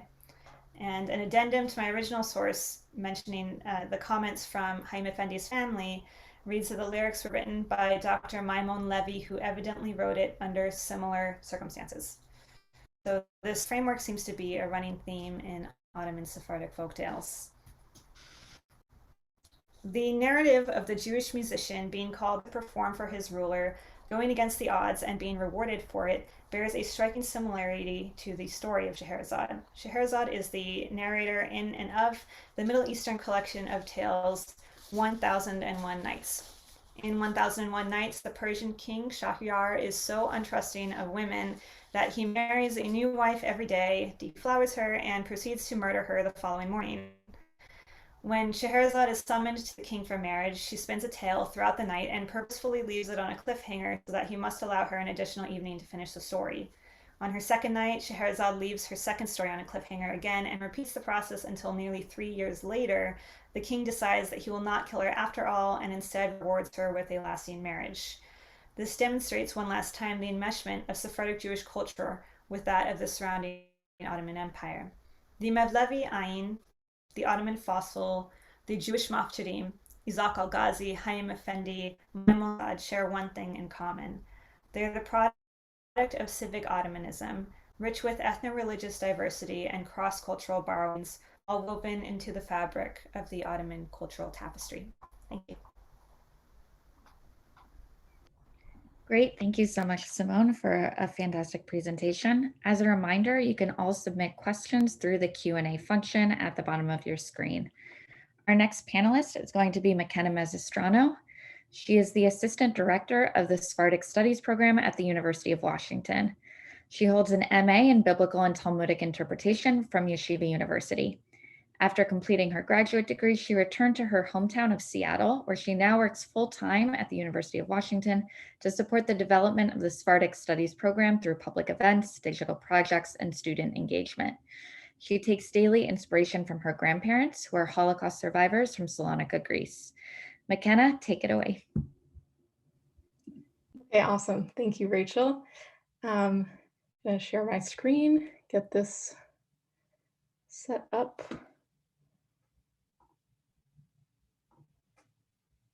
Okay, great. All right, so it's really wonderful to be here today. Thank you again to Rachel and Simone and all the organizers. Today, I would like to introduce you all to a major digital project that I created at the University of Washington Sephardic Studies program, which we completed in the last year, and it's called Exploring Sephardic Life Cycle Customs. It's here on my screen right now, you can see it. This project is the first online exhibition that's dedicated to documenting the life cycle customs practiced by Ladino-speaking Sephardim throughout the Ottoman world. And it also traces how these customs changed, and developed as Sephardic communities immigrated to the United States and especially to the Pacific Northwest. This exhibition primarily relies on Ladino books and archival material from the Sephardic Studies digital collection housed here at the UW, which is one of the largest online repositories of material related to the history of Ladino-speaking Sephardim in the world. The project traces 10 phases in the life cycle. So if we enter, then we can see all the phases here on the side. So it traces these 10 phases of the cycle and their accompanying customs. It actually begins before a child is even born at a ceremony known as the Cortar Fachadura in Ladino, which is essentially like a Sephardic baby shower. And it ends actually years after the person's life cycle has ended with the Meldado, which is the annual memorial service that commemorates the anniversary of a person's passing. So I encourage everyone to check out this exhibit if you haven't yet, and explore all of these phases and traditions. I'm going to show the link at the end of the presentation so you can get there, but anyway, I really encourage you to check it out. So today we obviously won't be able to discuss all 10 of the digital panels, if you will, but I would like to talk about the process that our team underwent in documenting these life cycle customs. some of which are still practiced today, but many of which are largely unknown in both academic and popular circles alike. And along the way, as I discuss some of the important decisions and processes behind this project, I'll be demonstrating some of the exhibition's functionality, as well as a number of wonderful artifacts from within the project.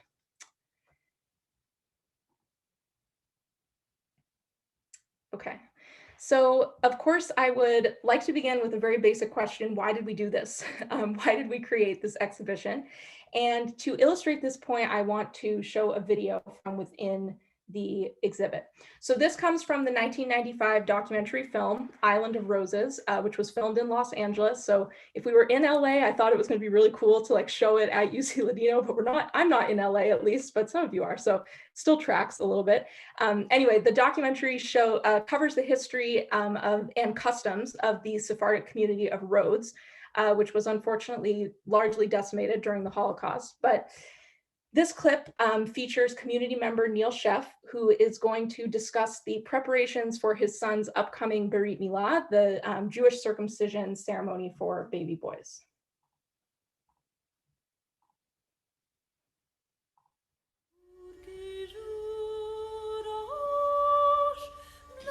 Well, recently, Sammy was born, and of course, we wanted to try and find out all the necessary customs that we could keep alive rather than reading about them in a book.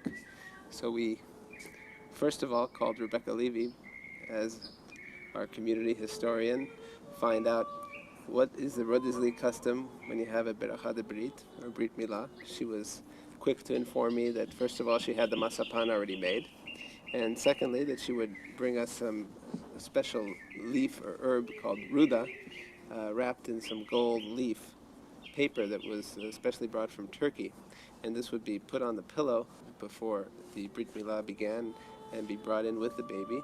And the strong smell of this ruda is really symbolic in order to ward off all the evil spirits, even though we're not superstitious, but we always worry about those kind of things. Now it's being planted and it's growing in the side of our house so that hopefully we'll have our own for the next one.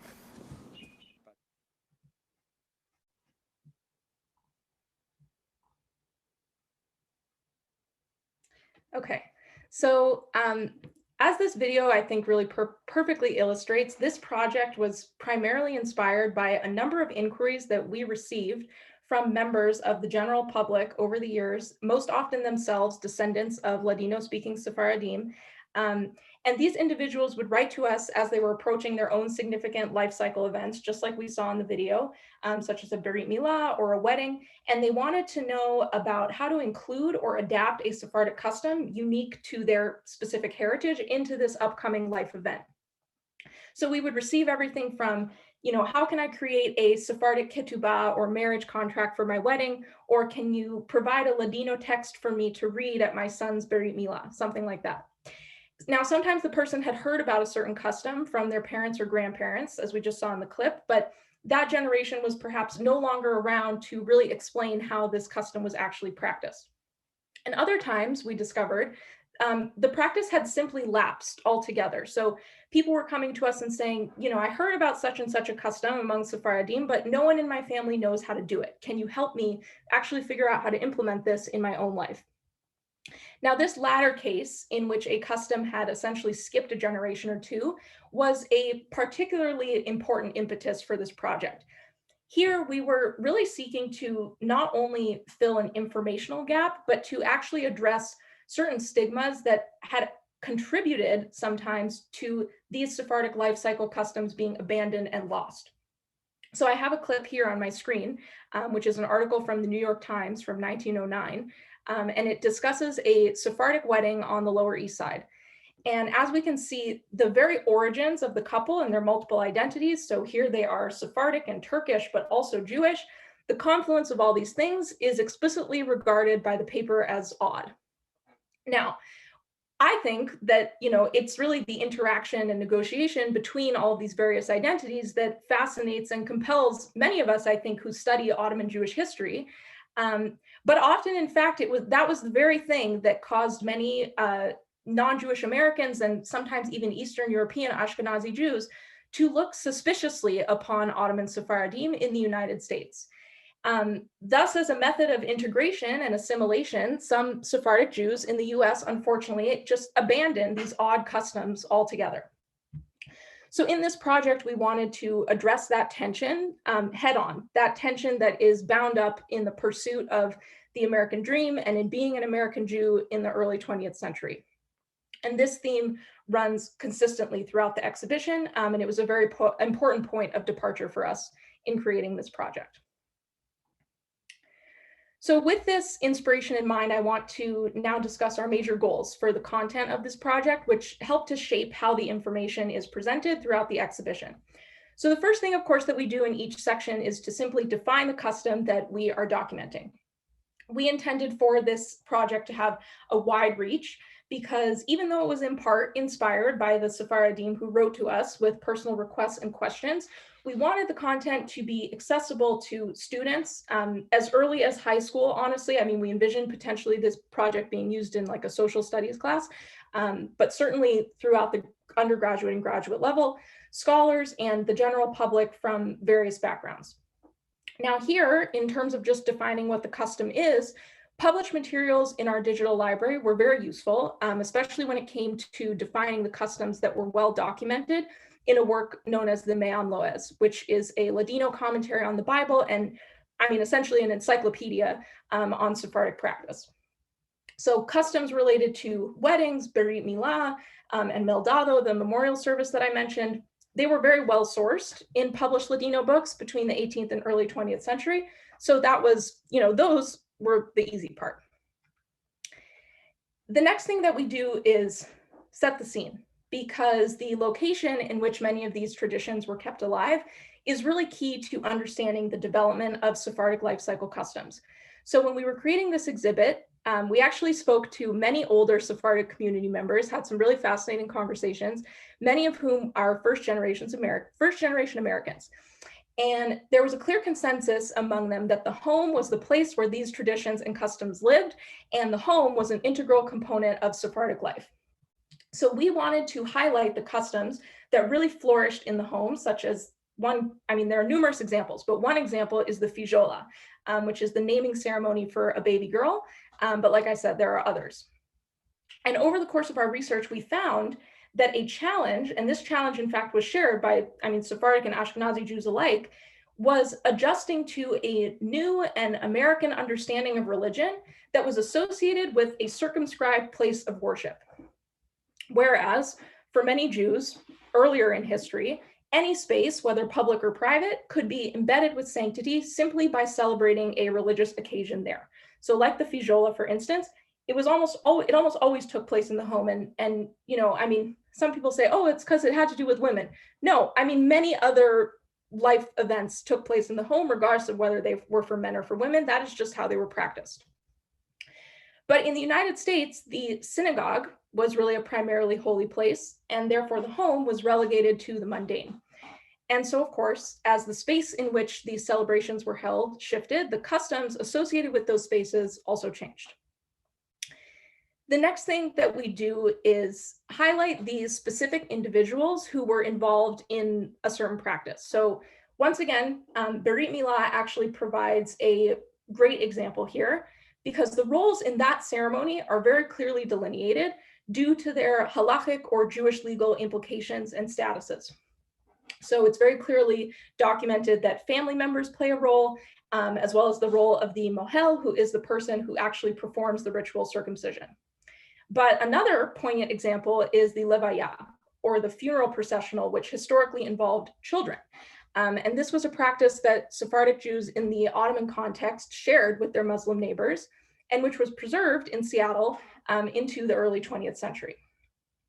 Now, dovetailed with this notion of defining who is involved in the custom, of course, we didn't want to simply record a practice, but we also wanted to contextualize these practices and examine or interrogate them to figure out a little bit about their underlying meaning. So, for instance, what does including children in the funeral procession reveal about the way that Sephardim approached death?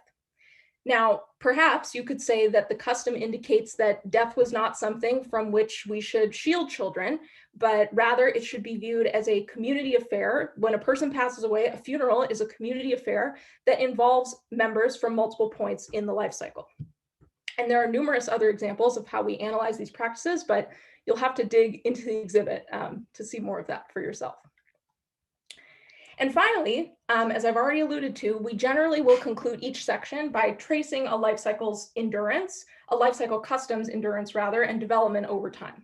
So how did it change, if at all? Why did it change? And what were the factors that contributed to these developments? All of these questions are carefully explored in the project and considered on an individual basis, always keeping in mind that tension, again, between preserving the customs of the old world and the very natural desire to become part of the new world, and what that tension did, how it impacted the endurance of those customs over time. Okay, as I mentioned, this exhibition primarily draws on material from the Sephardic Studies digital collection.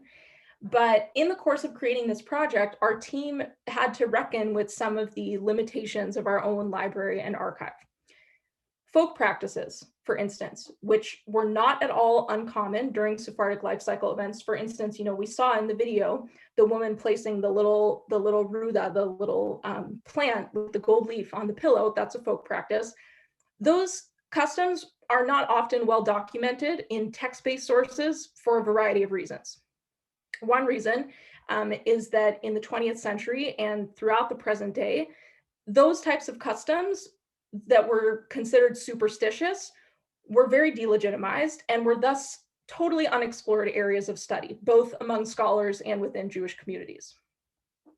The reason for that, there are multiple reasons. One possibility is because some of those practices are at odds with classical rabbinic thought. They drew influence from Christian Spain and the Muslim Ottoman Empire. And because of that, apparent contradiction, you could say, or at least conflict, they're not well documented in classic religious sources. And so sometimes they will not be well represented in the typical Jewish archive. But these customs certainly figure into the tapestry of Sephardic history and Sephardic life, and definitely offer valuable sociological insights into the communities in which they were practiced. So they really do need to be studied and discussed and considered as openly as customs originating from the more typical sources. The challenge, of course, though, is how to showcase those customs in a documentary project that, like I said, is reliant on a text-based archive. The other issues that we confronted are also deeply intertwined. So, of course, yet another challenge of a text-based archive is that it often excludes the voices of women. And our archive is certainly no exception. As far as I know, all of the published Ladino texts in our collection were produced by male authors, and even a majority of the personal correspondence and archival documentation was penned by men. Now, additionally, returning to these folk practices, it was often those practices that were uniquely preserved by women, but there were also others. And another area actually was the Ladino music, the Ladino songs that were sung at these life cycle occasions. Now, even in the instances where those songs are documented, it's just much different. As we saw in Simone's presentation, you can listen to a song and you can really capture the feeling of the music, or you can look at the lyrics and there's just obviously a big difference. So we have this problem of including women's voices, both in terms of the way that they preserve the practice, but additionally, in including women's perspectives on the very shifts and changes in these customs. Because while we actually have documentation from men, from published and private writings about their reflections on the shifts in life cycle customs, Sephardic women, this is not as well documented among Sephardic women. So there is yet another gap in the archive. Now, to address these challenges, we had to really thoughtfully expand the base of sources for this project, which often meant collaborating with other local and international institutions, such as University of Washington Libraries, Washington State Jewish Historical Society, and a number of other museums and archives around the world, primarily to obtain oral histories that would literally enable us to include the voices the memories and reflections of Sephardic women, primarily in Seattle, but also those in other cities who had come from areas in the Ottoman Empire. We also, as you already saw, utilize documentary film clips and additional audio recordings to, like I said, capture the sounds of Ladino songs that were sung at life cycle events, and to capture the sound of the Ladino language that is really what animates all of these customs that we're talking about. So as you can see, these challenges that we faced were really, uniquely addressed by creating a born digital publication.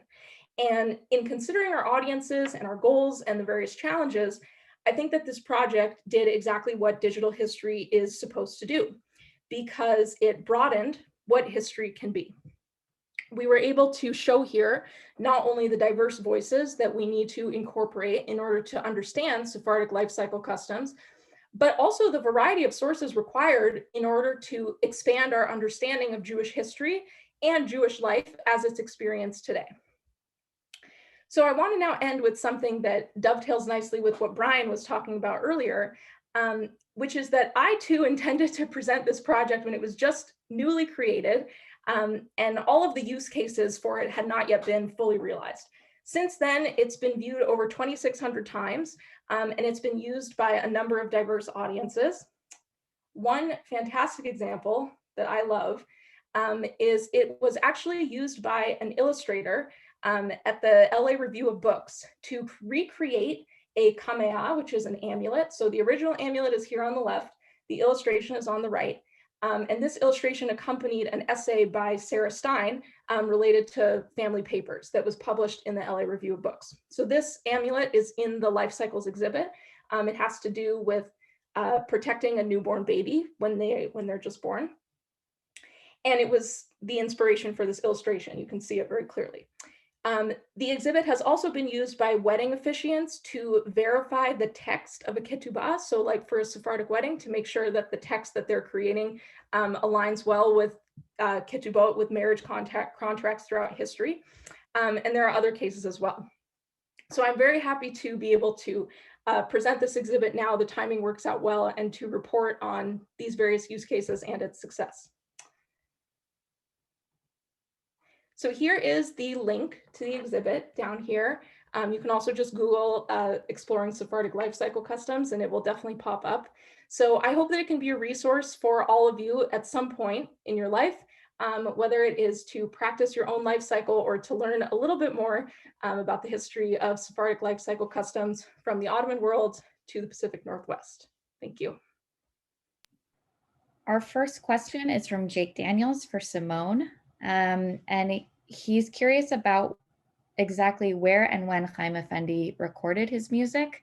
He'd read that Chaim Effendi had moved to Alexandria at some point. Do you have any sources about his life that you might recommend? Yeah, so Chaim Effendi, his records were put out by the Blumenthal Record and Talking Machine Company, which was part of Odeon and Orpheon Records. And that was the first Turkish recording company, or Orpheon. And so I know that he was putting stuff out in like 1907, 1908. And I have photos of other records where I could like look up the numbers and find the corresponding years for you. But they had a studio that was in Istanbul, so I think he recorded there. And sources on his life, like okay, so the best source that I have is, I actually have it right here. It's a compilation that was put out by the Hebrew University Research Center for Jewish Music, and it's 4 CD sets with a bunch of stuff, and in it there's a booklet, and that has some information by Edwin Sarusi and Rivka Havasi. So unfortunately, there's not a lot about him out there. Great, thank you, Simone. I think our next question is for Dr. Benatov from Nancy Blaustein, and she is curious about what role, if any, did Zionism or separating out Jews from majority culture play in anti-Semitism?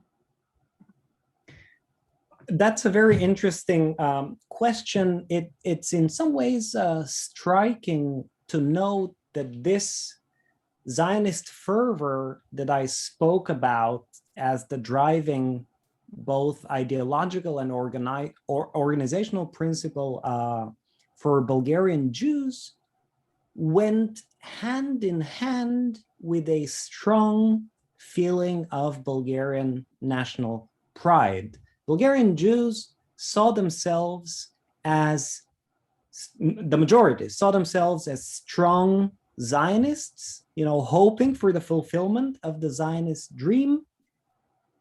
And at the same time, they saw themselves as proud Bulgarians, of course, Jewish men serving in the military, fighting in the Balkan Wars, World War I for our purposes. So there was no conflict and contradiction in the Jews' self-identification, both as Bulgarians and as Zionists. And I think conversely, in the population at large, I haven't seen evidence of any animosity or anti-Jewish, anti-Semitic sentiment generated by the evidence and external demonstration of Zionism that Bulgarian Jews proudly exhibited. Great, thank you so much. Thank you to Simone, to Makena, and to Dr. Benito for another great panel. I'm now going to turn it over to Simone, who will give us a brief overview of the music program that we will be enjoying this conference. Okay, so next we're going to have a concert by Dr. Andrea Fishman and Dr. Eric Ederer. Andrea's PhD and scholarship is in classics. She's a lecturer in comparative literature at UCSB. Her involvement in world music began as a member of the Amman International Music and Dance Ensemble.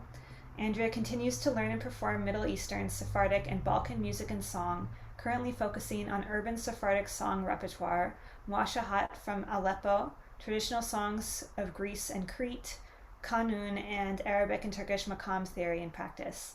Andrea is the founder, director, and vocalist of Flor de Canela, a Santa Barbara Sephardic Jewish music ensemble, as well as the kanunist, percussionist, and solo vocalist in the UCSB Middle Eastern Music Ensemble. In the summers, Andrea teaches Sephardic singing at the Mendocino Middle East Music and Dance Camp. Eric Ederer is an ethnomusicologist, composer, and music teacher, and works as a sound archivist in the Department of Special Research Collections at the University of California, Santa Barbara Library. He's the author of the popular Maqam and Beyond, a progressive approach to Near Eastern music theory, which resulted from his Fulbright-supported graduate research in Istanbul, Turkey. And he regularly performs with Flor de Canela, Kalinka, the Maqam Liberation Front, and the UCSB Middle East Ensemble, among other groups, often playing novel microtonal instruments of his own design, such as the natalauta, the org joster, the neshri feza, as well as the more traditional oud, lauta, jumbush, guitar, and mandola. In addition to private students, he's taught at UCSB, Westmont College, CalArts, and the Mendocino Middle Eastern Music and Dance Camp.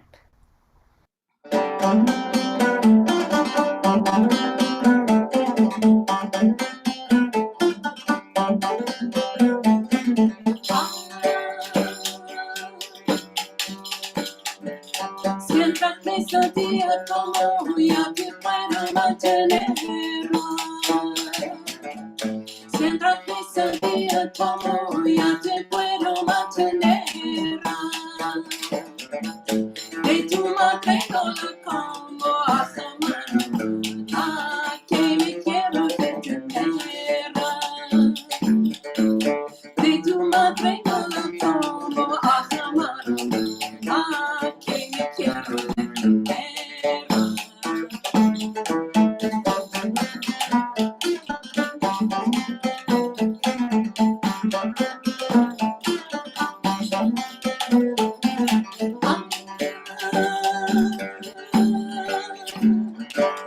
E canto tra questi mera per non si faremo. E canto tra questi mera per non si faremo. Estima questo cielo a mano, ma se come te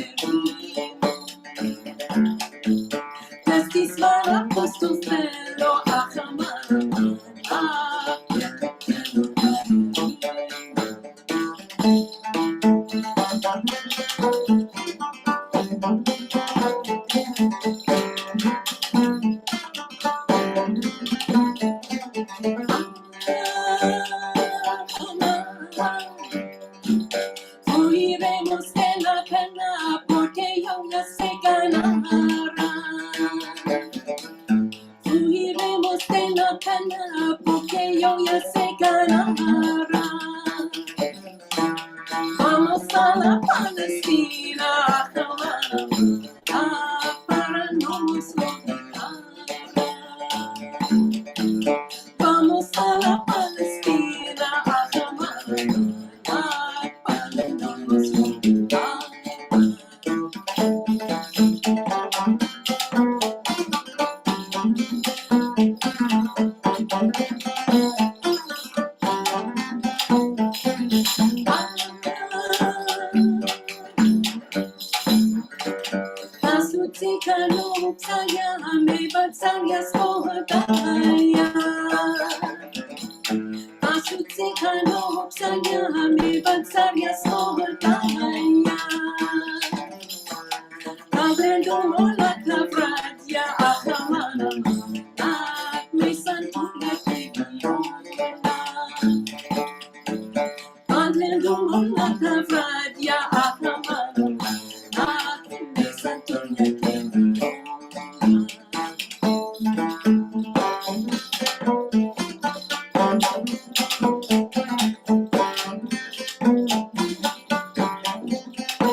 Quiero solo una cama, que es la consolación. Quiero solo una cama, que es la consolación.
Thank you. We are 2/5 of Flor de Canela. Thank you, Simone, and the organizers of ucLADINO for inviting us. We're very honored and thrilled to be here. So we play Sephardic music of mostly the Eastern Mediterranean, former Ottoman Empire, Greece, Turkey, Morocco, and the Middle East. So we are very partial to songs that have a Rebettica Smyrnaica root or origins, and songs that are in Ladino and Greek or Ladino and Turkish. We like to collect that repertoire. So the first song we did was Mansevo Dobro, a fine young lad, and the lyrics were in Ladino and Greek. So, you know, I have 7 drachmas. It's not a lot, but I love you. And so sort of synopsizing here. And let's go to Palestine. We have 1 bed, but that's all we need. And the Greek verses are about food.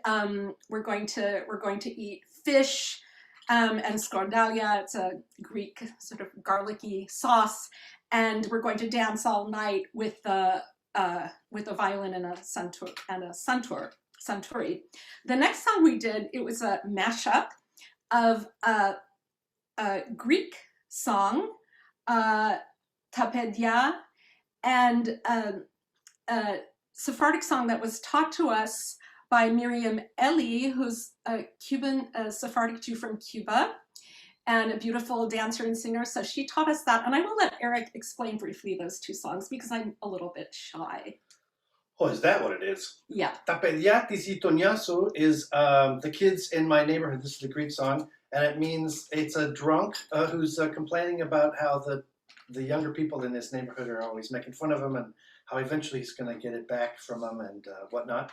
And then Senor Chilivi, which just means, of course, Mr. Senor Chilivi, is about a fellow who's recently, he's one of his wives, mujer, has just given birth, and the other one is 8 months pregnant. And the advice in the song is that maybe you should throw a little water on that thing and kind of calm it down a little bit. Maybe you've been as active as is needed, Senor Chili. So there you have it. And it throws some water on the dough. Yes. Because it's rising too hard. There you go. There you go. Kitchen metaphor. Kitchen, it's all about cooking. So the next song we're going to do is a Sephardic song from the Black Sea region, another odd time. The first 2 songs, the first one was in 9. 9. They were both 9s. They were both 9s. One's Kashlama, and the next one was Oynak, and then this one is in like a Laz Bar. A Laz Bar. Yeah. So it's a song, Las Suegras de Agora, the mothers-in-law of today. The mothers-in-law of today, they're like worms. They get underneath your skin and they drive you crazy. Oh, don't diss my mother, don't talk about her like that. She was a good woman. And then, of course, in art, in song, as in life, the mother gets the last word. Always, the mother-in-law gets the last word. And she says, you know, in my day, when a man made love to a woman, he married her. And the men of today, they just love them and leave them. 2 bars for that.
The next song we're doing is a mashup of lyrics, Kadifet Kesesi, his Velvet Wallet.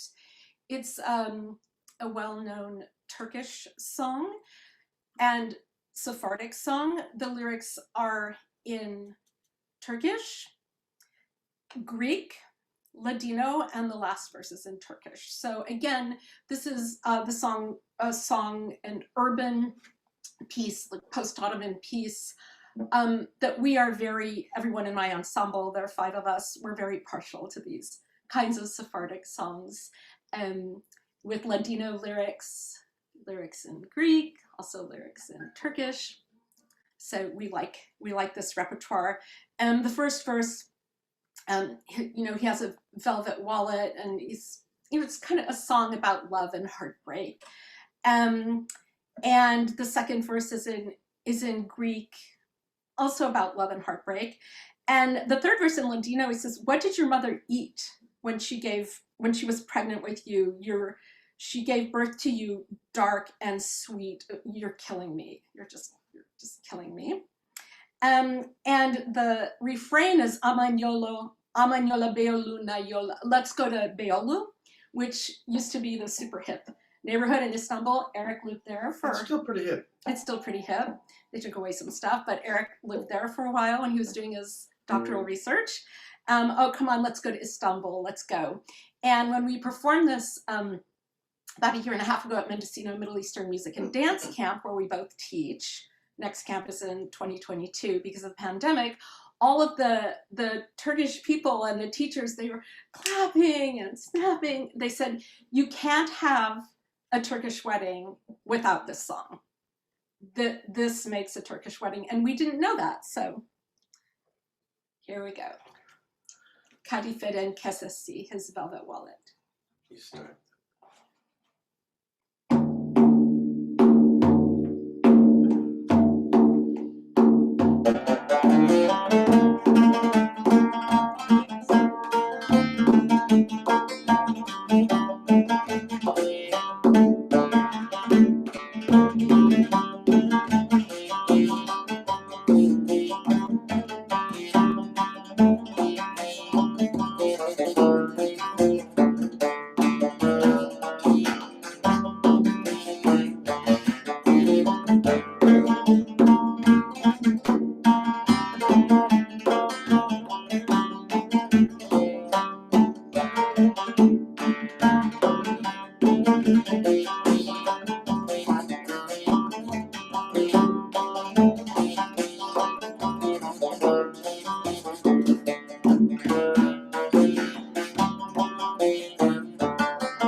song we're doing.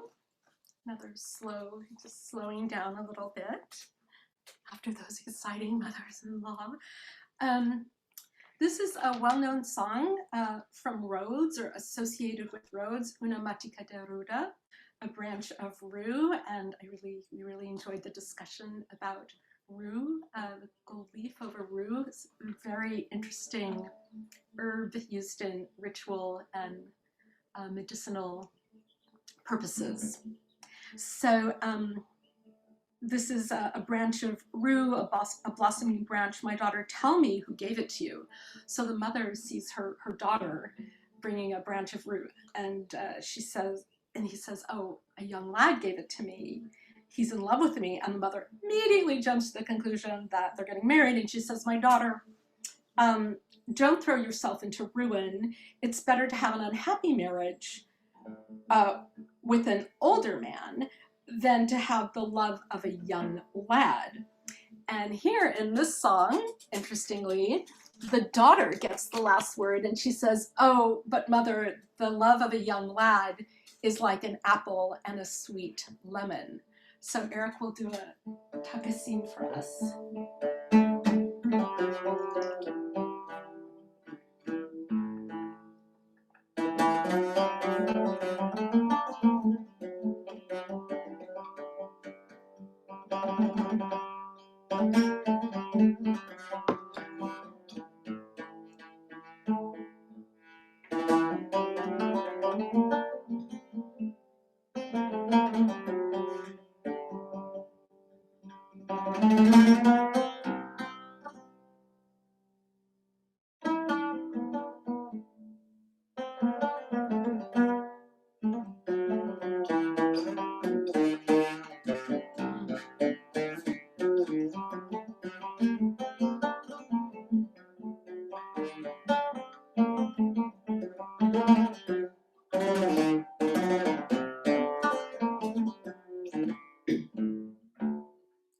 Aman.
Our next song, we have an hour of music, or 55 minutes of music for you. So our next song is it's a ballad, and it's a romanza, as you all know.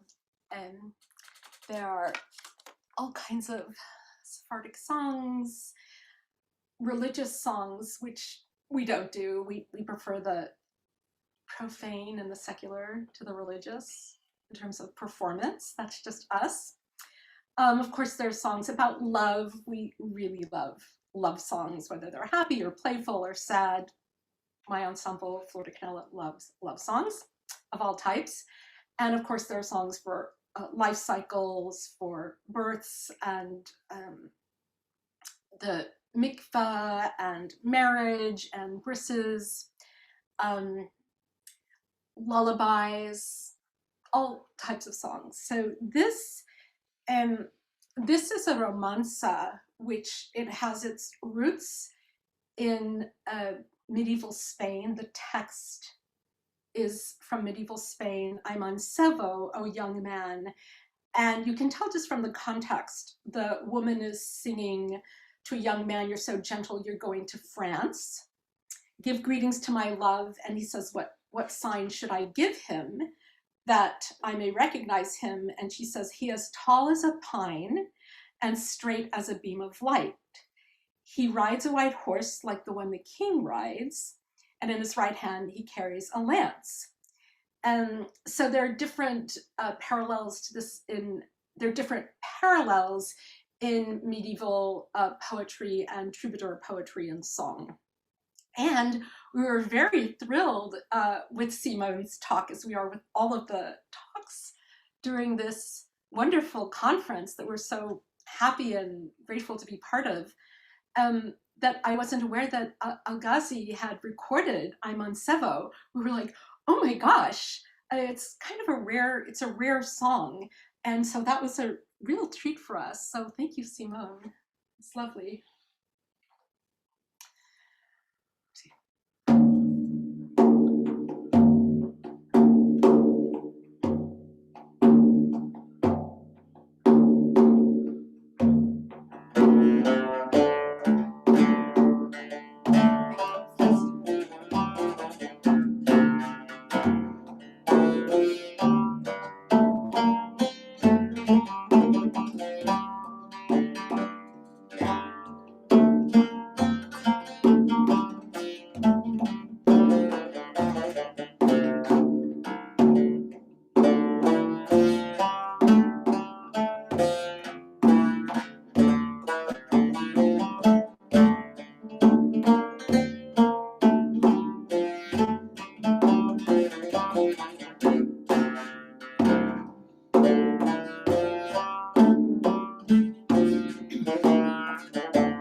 Que se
Our next song, we're moving to Morocco, Desilial Mi Amour.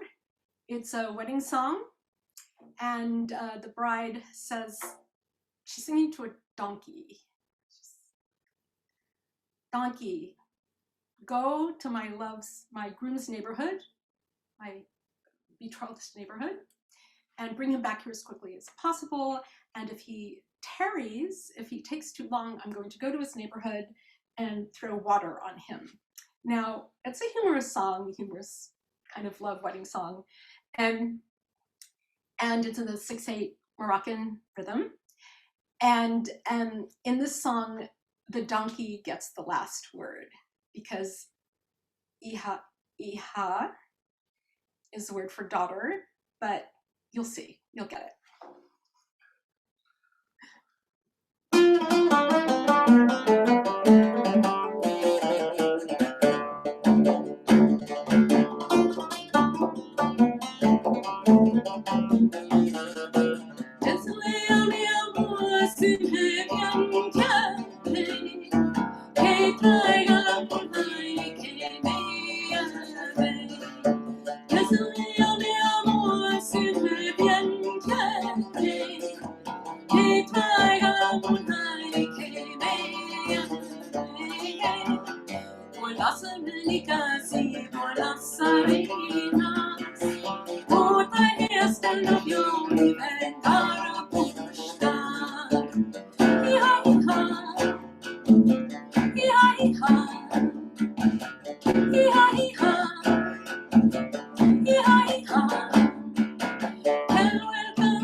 That's a pretty good tune. We should play that one. So iha and the noise a donkey makes. You got it. So the donkey gets the last word on that song. We're going to stay in Morocco and do a wedding song. I would like to learn more Moroccan Sephardic repertoire that's in Hakatia, Ladino Hakatia. It's a wonderful, there's so much wonderful repertoire, you know, the Mwashahat that's in Hebrew and Arabic.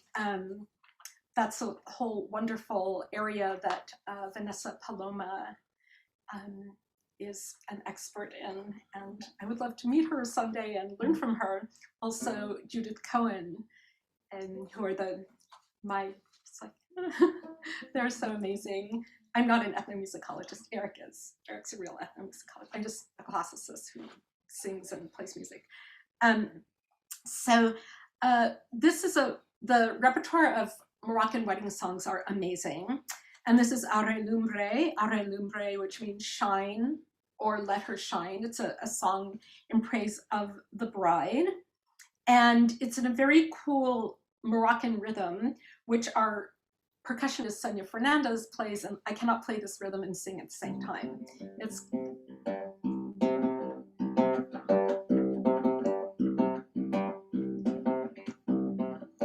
if you can clap that way, please do it. I'm just gonna clap. So it's a song in praise of the bride.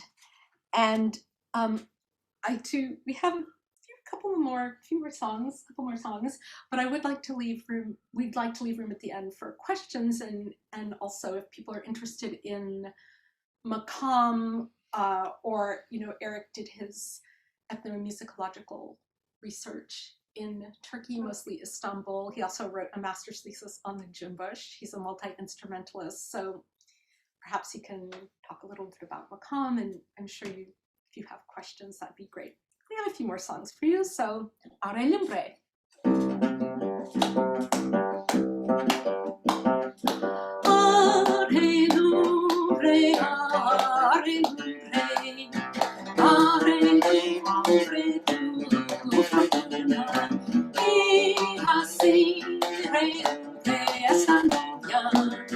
Come el sole y la luna, are lumbre,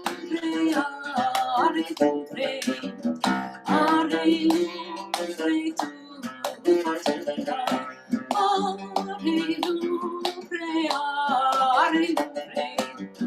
are lumbre, tu fortuna.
Ooh.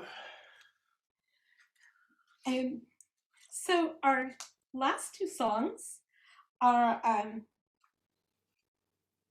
a Turkish flavor, maybe situated in Turkish. The first one is Çapkın.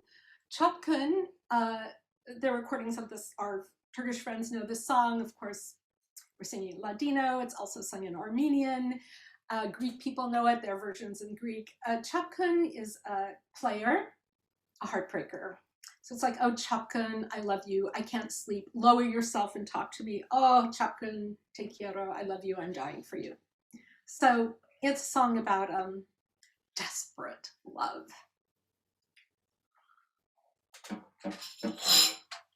And then after this, we'll do another song that's associated with Istanbul, and then we'll have time for questions. Inshallah. Inshallah. Okay.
So that song is to heal the lovelorn. So our last song is Recuperating, which has its roots in Istanbul. Again, we're very partial to urban, post-Ottoman urban repertoire. So in the song, a man he says, "Oh, Sarah, little Sarah, I'm cold. Come bring me a drink of water." I'm synopsizing, essentializing. I can buy you shoes. I can buy you shoes from Mukapana, which is an area of Istanbul, and trinkets from Chibali. So and she's like, to impress her, like, I can buy you nice little bling stuff. And she says, my father is a rich merchant and I have all the shoes and bling that I want. So bye-bye.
Thank you.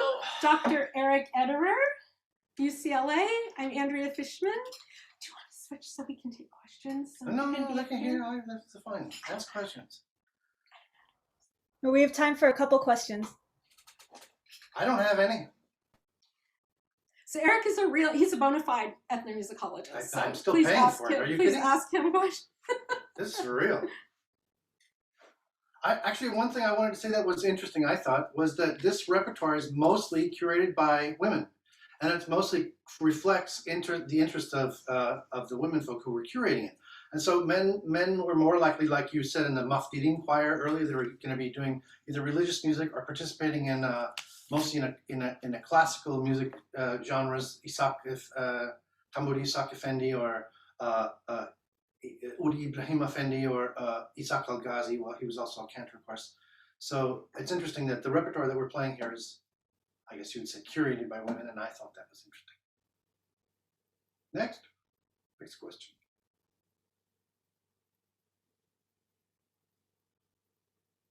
That looks like everybody's ready for lemonade or something. I think we're done. Any questions about Eric's instrument or about Makam or anything? I shouldn't think so. If there's literally 45 seconds and nobody wants to talk, I thought also, Simone, interesting that when you were talking about the interrelation between the Sufi, particularly Mevlevi Sufi practices and the Jewish community, that when I was living there in 2008 and 9, I was invited to play with a Sufi group, the Nasuhi Mehmet Effendi Dergahs. That's their order. They're a subcategory of Halveti Sufi, and they were just they were thrilled to have a Jew there. They were just like, "Oh, this seat has been waiting for you. Let's dust it off." And they were very happy. And I had Armenian friends, and they were very welcome to come. And before we did our first Sema, the Whirling Dervish ceremony, they inducted me into the order. So I said, "You remember, I'm Jewish, right?" And they had no issue with that. They were happy to have me, and so that's still. I can't say it's a vital part of the life there now, but it was definitely part of these people's idea of what was proper for Istanbul high culture. That was interesting.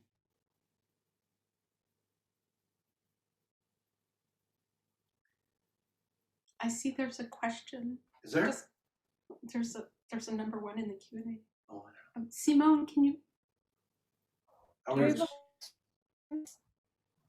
Is there a question? I can't. Yeah, there is. The question is from Luke, and they're asking, what is the connection between Ladino music and flamenco?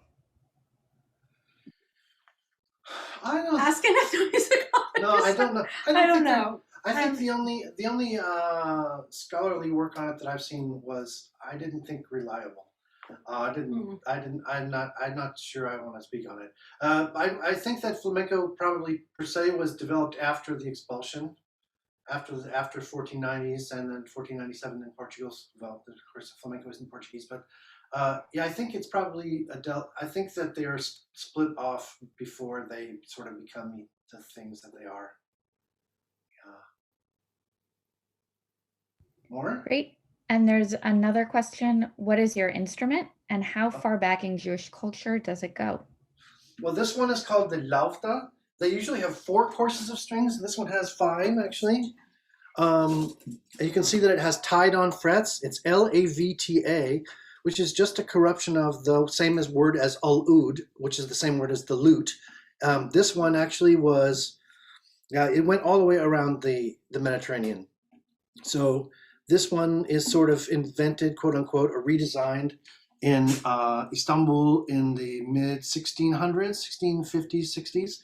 And but it was taken by Greeks from Constantinople, Constantinia, who had got it from other Greeks on Crete, who got it from Venetians, who got it from some other Italians, who got it from troubadours in the south of France, and who got it from Spain, who got it from Arabs who'd taken it across North Africa in the 700s. So it's kind of almost a round trip.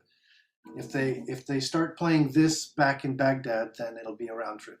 So lavta, it was always sort of part of kind of like a rock and roll band, you know, is like, it's been kind of metastable for, I don't know, 50 years, more, 70 years, where it's basically, you know, a rock band, you expect 2 guitarists and a bassist and maybe a keyboard player, a trap drum, and somebody screaming at you.